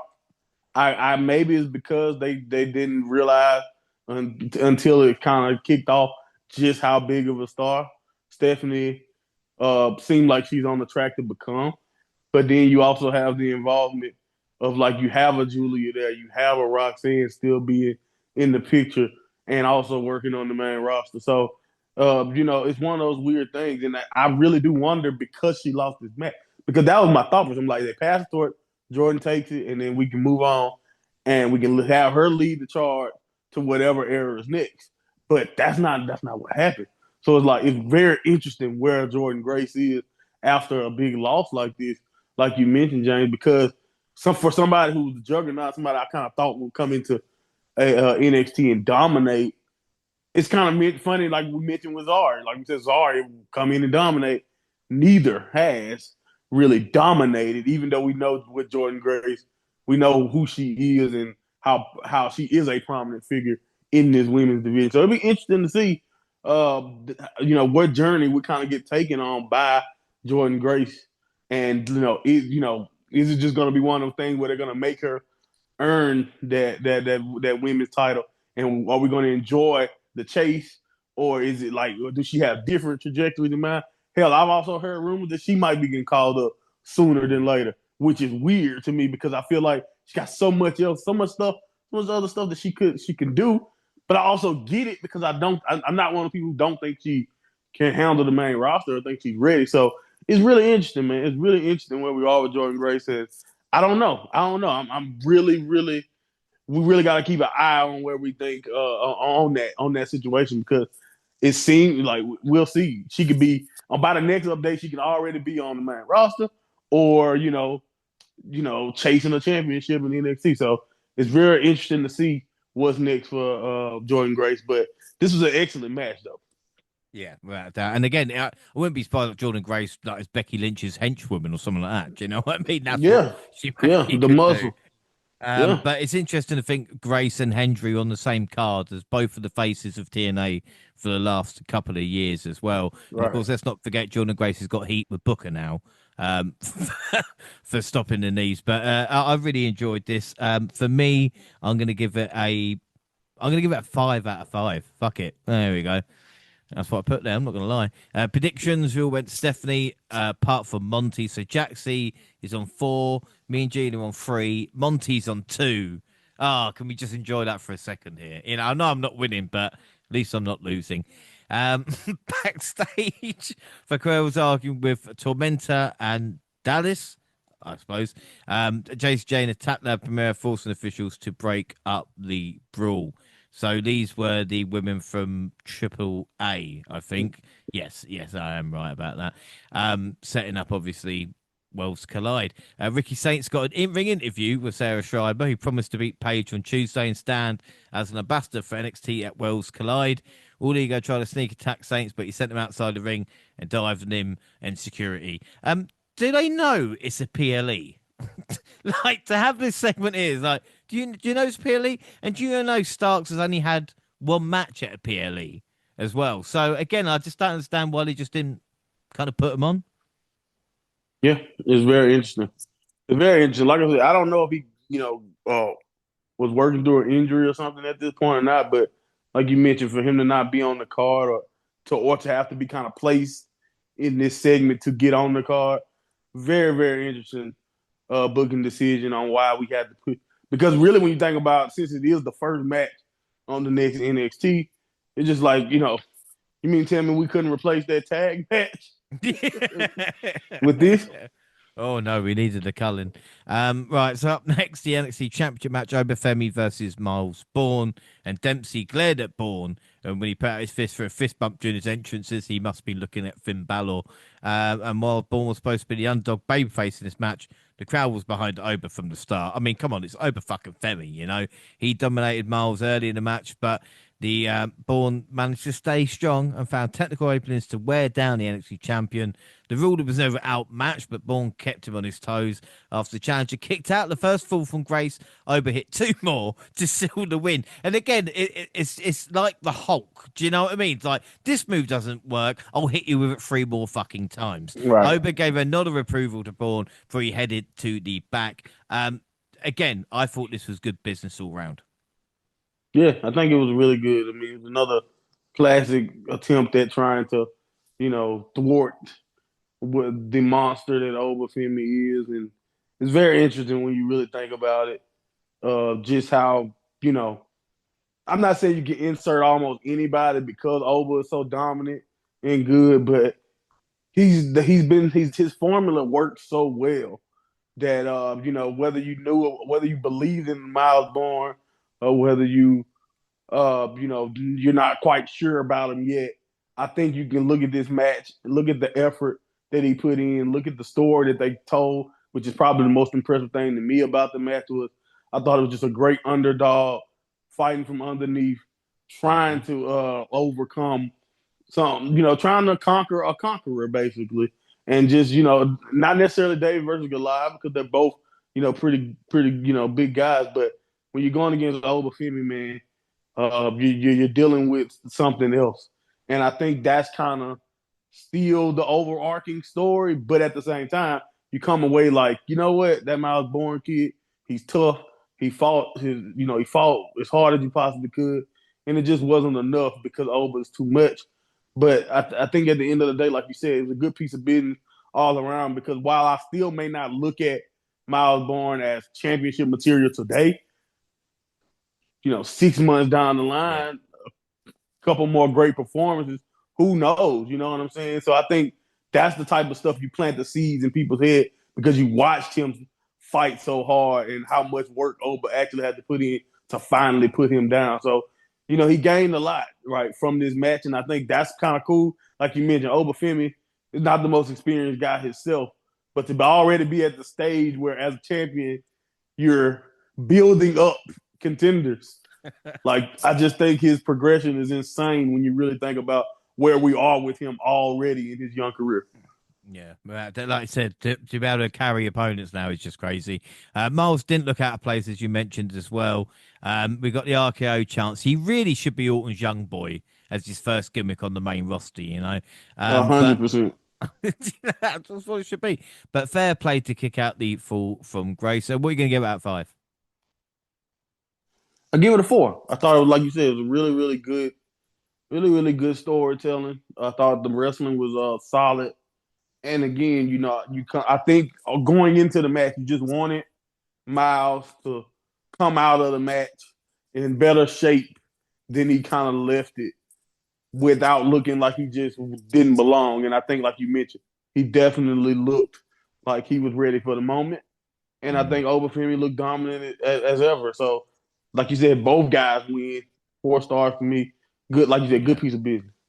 Yeah, 4 for me. And again, it's weird that with an update and Obafemi's kind of gone under the radar a little bit, but this is how dominant he is. You can sit on that mountain and just wait for the challenges to kind of form. Like I said, we've got other issues to deal with, so I'm really enjoying it at the moment. Predictions, Ruin Oba. So Jaxie is on 5, one away from a perfect score. Jaxie, if you're listening to this, you're just one away. James and Gina are on 4, Monty is on 3, and then for the first time ever, a TNA title was on the line at a WPLE with Joe Hendry not only defending a title, but the legacy of a 20 years of total non-stop action. So Oba's got Undertaker. Joe couldn't even have AJ Styles come up to him or say anything.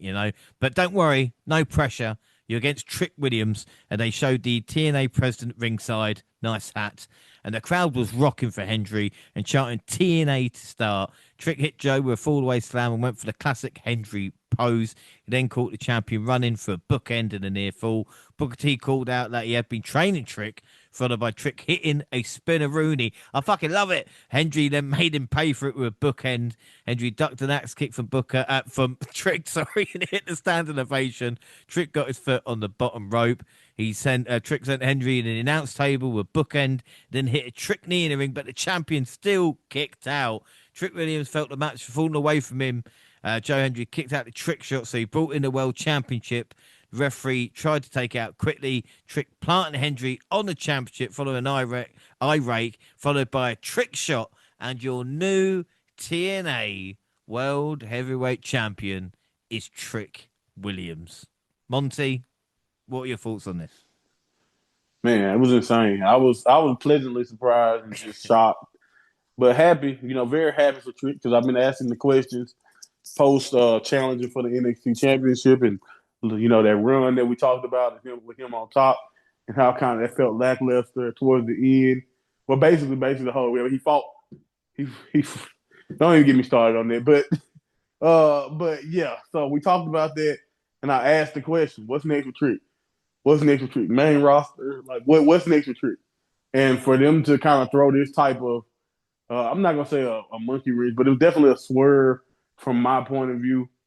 To not only have him challenging, but like even when he challenged, I kind of just expected a good match. We give Hendry, but we give Hendry a title shot here, and we enhance the relationship. But for them to go last was my first kind of tell because last on the fact first of all the fact that we have Impact Championship last on the NXT PLE already cool Yeah. by itself and insane. But that's my point.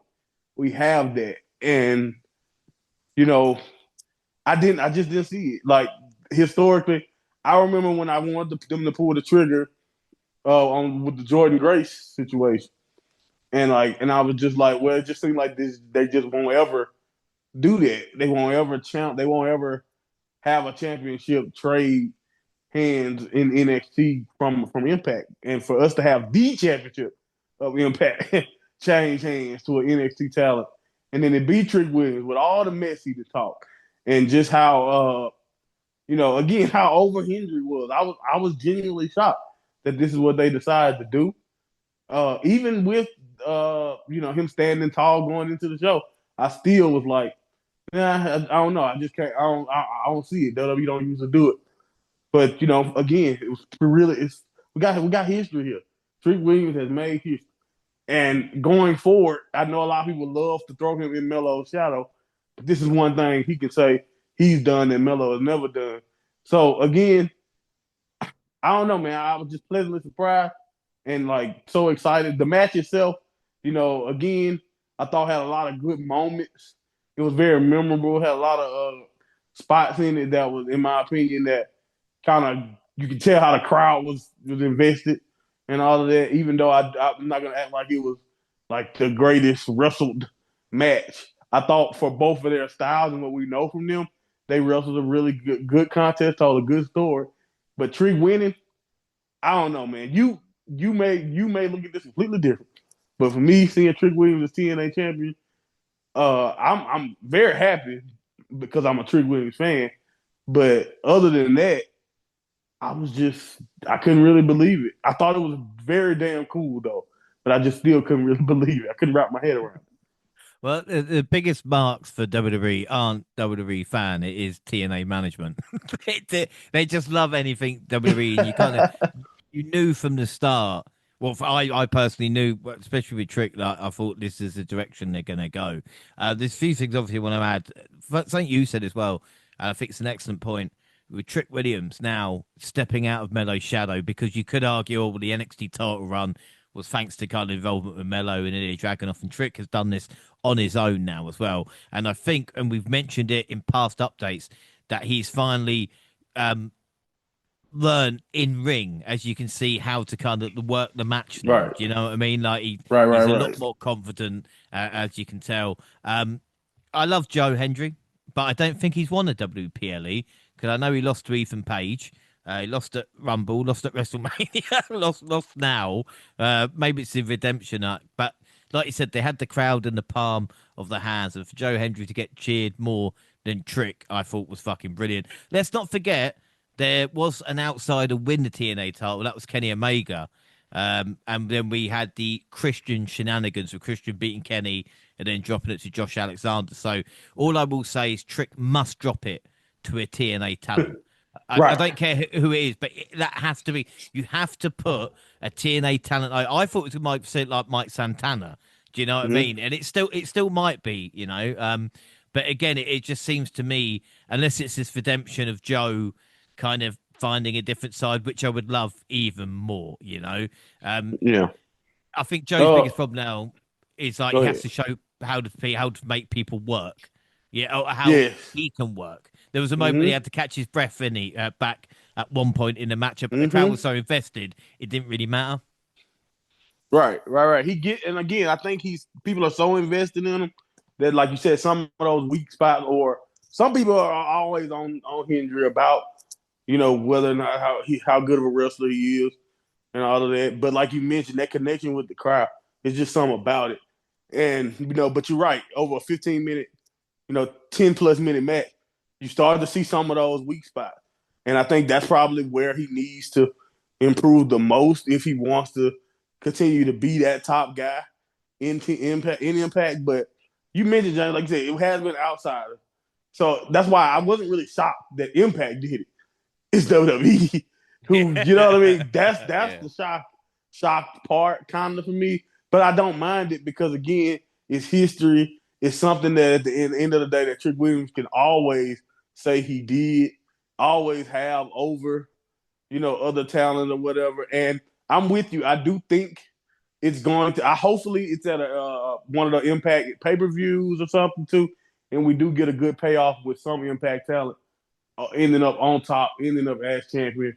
I did love some of the immediate reaction from like the Nimitz and like some of the other people. Yeah. I did love the Impact talent really not liking it and hating the fact that Trick was there. I love it because and then Trick playing off of that, in my opinion, has been marvelous in his replies and just this entire character. Again, I love everything that they've done so far when it comes to where Trick is as a character. But like you said, the question now is, what is the end goal? Who do we put over, and who is that next guy? If it's not like you say a redemption arc kind of build for Joe Hendry, which it still may be. So it's gonna be interesting, man. It's gonna be really really cool. And just like how cool is it that we got a WWE guy that's an Impact guy, and that gives you extra motivation to keep up with what's going on in Impact because you never know, he might have to defend it 1 week or something like that, and against an Impact talent, and it'd be something you, even if you're not watching it all the time, you could something. It's definitely something to still keep your eye on because we have a WWE guy as the Impact World Champion. But yeah, man, it's really damn cool, man. I'm really proud for Trick because again, uh, I wasn't really sure. Now Sean kind of made me confident because despite everything we highlighted about the weak booking of Trick Williams over the last year or the inconsistencies anyway, he still was hesitant to say that NXT is just Hope over Femi's brand. He would say, "Oh, it's over Femi and Trick Williams. Those are the men of NXT." But for women, he said it's by far Stephanie. You know what I mean? It's by far Yeah. Stephanie Valkyrie. So in Sean's mind, Trick Williams is still the guy next to Obafemi, and he's now a world champion next to Obafemi in the NXT, roster. So it's really, really cool from that perspective when you really think about it. Yeah. But I don't know, man. It'd be interesting to see where we end up. Well, like you said, the thing with Trick that's interesting now is even this last the update that we've just done has focused more on Trick than it has Obafemi. So, like I Mm-hmm. said, he is still a top tier talent. There is Slammiversary coming up. I think 20th of July, which is Impact's next big pay It's per a good view. place to pass it up So that could if be a they good want to. place. He's going to defend it as well against all odds, which Mm, again we'll cover that and whatever all the other shenanigans going on. Because, like I said, it sets the tone now of TNA being fucking annoyed that Trick Williams is the right. champion, whether it be real or not. It will create headlines as well, which is probably is the main goal. But like I Mm-hmm. said, it's because Trick's a champion. I feel in a better place because the association with him. I think it was another wrestler. Do you know what I mean? I'm not Mm-hmm. sure if I could be that on board with it, but I'm like, oh, it's Trick, man. It's fine. Like this is Right. good. It's going to be good TV for a couple of months. So again, I've got And it's gonna real. be great experience for Trick because fighting some of the top stars of Impact, most of those guys that we really look at as world champions, they're vets. So Trick is Mhm. gonna be in there with guys who know what the hell they're doing. So Trick is only gonna get better from this too. Like that's Yeah, another great perspective to look at it too. From also because not only are you gonna get exposure, like you said, you're gonna get headline, and they're telling an interesting story because Trick is basically taking on Impact by himself if you kind of listen to his vernacular, or at least the way he talks about Impact. So yeah, man. Again, it's just one of those situations where I think they found the right guy, but it's gonna be interesting how the cards and how they play it and how all this plays out. But at the end of the day, you can never take away that on NXT Battleground, Trick Williams made history, man. And yeah. that's pretty damn cool all by itself. Yeah, well, that's how history has been made at Battleground. I will say as well for Joe Hendry, Joe Hendry supporters stay on board with him because even if he doesn't kind of not successful in regaining the title, if that's the plan, then 6 months down the line he could be showing up at the Royal Rumble as a WWE employee. So it's not the end of the world for Joe Hendry at this moment in time. So scores for the main event, Monty, what do you give it? I give it a 4. I thought it was a really good match. Again, like you said, the energy was incredible. And I just thought, again, having Trick Williams make history, whether I picked him or not, insanely cool to me because, again, I just love when we step outside the box, try something new. And again, this is going to be fresh, like you mentioned, you said hot television for Impact for the next few weeks or month. Same thing can be said for Trick Williams' character whenever he's on NXT. Also, so the fact that we can benefit both shows, and then everybody we get more experience, we get more exposure for Impact. It's a win-win from that perspective, even if it was something I was not expecting them to do. Yeah, which again is great, isn't it? You know, could we talk about how predictable TV can be sometimes? So when it throws up a shot like that, it is good. Prediction, I give it four as well. Predictions, we all went Joe Hendry, apart from me. So Jaxie has thrown it away at the last second, a perfect score. So final scores: Monty on 3, Gina on 4, and Jaxie and I on 5. I finally got a victory after what seems like months. Oh God. Bonus league, Monty on 14. I'm on 13. Jaxie on 12. Fucking tight at the top. And Gina on 9. All right. And I'll tell you another thing I liked as well, Monty, before I get your rating and your MVP. Because, I mean, I'm a good match as well, I suppose. But with ads out, you talked about this. I watched the replay on Netflix a couple of days later. They took all the ads out. It was 2 hours and 15 minutes. You know? I mean, how Right. good is that? So cool. Like it's so cool to be able to not have to worry about that, and just to just uh, run through a show smoothly, So yeah, man, the pacing of these shows, like, and when you're able to watch it like that, insanely cool. But yeah, overall, I give probably this show a good 8.5. I thought it was a really good show from the top, especially the first match. We got a history making to pretty good match at the end there. We have two of the we got you got a great, like I said, great women's match to start the show, great women's championship match, which I think Jordan Grace and Stephanie will be my match of the night. But yeah, I think overall 8.5 is probably fair because I felt like, let's say you cut that tag match, and then maybe if you cut the time of how long you gave Stacks and Tony, and we could be on the edge of one of the strongest takeover shows. But because of that, and like like you said, a couple of segments that you thought was kind of made for TV instead of being on this show, I cut it down to an 8.5, and give props to all the ladies. I think all four of the ladies absolutely killed it. I think my MVP of the night will probably be Trick Williams, just because he did something that at the end of the day, like I said, is going to be something that he'll be able to brag about for the rest of his career. So I'm gonna go with that, even though you could easily say Stephanie or any of the women. So yeah, that's probably where I'm gonna see that on that one. I thought, again, pretty good show, but like if you cut some of that unneeded stuff out or stuff that just wasn't the most interesting, it would have been an even better show. yeah, I completely agree. Apart from not having a fractured match, I mean, they will be missed. I know we've mentioned. Oh my But god. like I said, for me, this is 8 3/4. Like I said, I really enjoyed it. It's 2 hours of my time, man. You know what I mean? Like again, I like AEW, but to spend like 4.5 hours of Yeah. wading through, and with this one, just sit down. Oh, it's fucking finished already. Wow. Which so 8 3/4. MVP's definitely Trick, and both our match of the night is Stephanie versus Jordan Grace. We're going to leave it here. Look, I know we've got so much stuff to talk about, all right? We've got title changes. We've got Mr. Mm-hmm. Iguana. We've got fucking everything. I cannot wait to talk to you about that, Monty. But I'm going to hold on to it, you see? Hold on JC to it. James. Oh, God. Oh, how shocked were you? We'll talk about it. No, we'll talk about it later. We'll talk about the next update. Wait. Oh God! So, what are your thoughts on this? Because again, we're standing delivery. We've caught up to Battleground. What were your thoughts on NXT during that time? Yeah, I mean, honestly, when you think about everything NXT had to deal with the releases and just kind of like revolving door of not knowing if the top of your women's division, if they're going to be main roster bound, and then you have the LFG people coming in and even evolve, and then you like you said, we talent that we lose.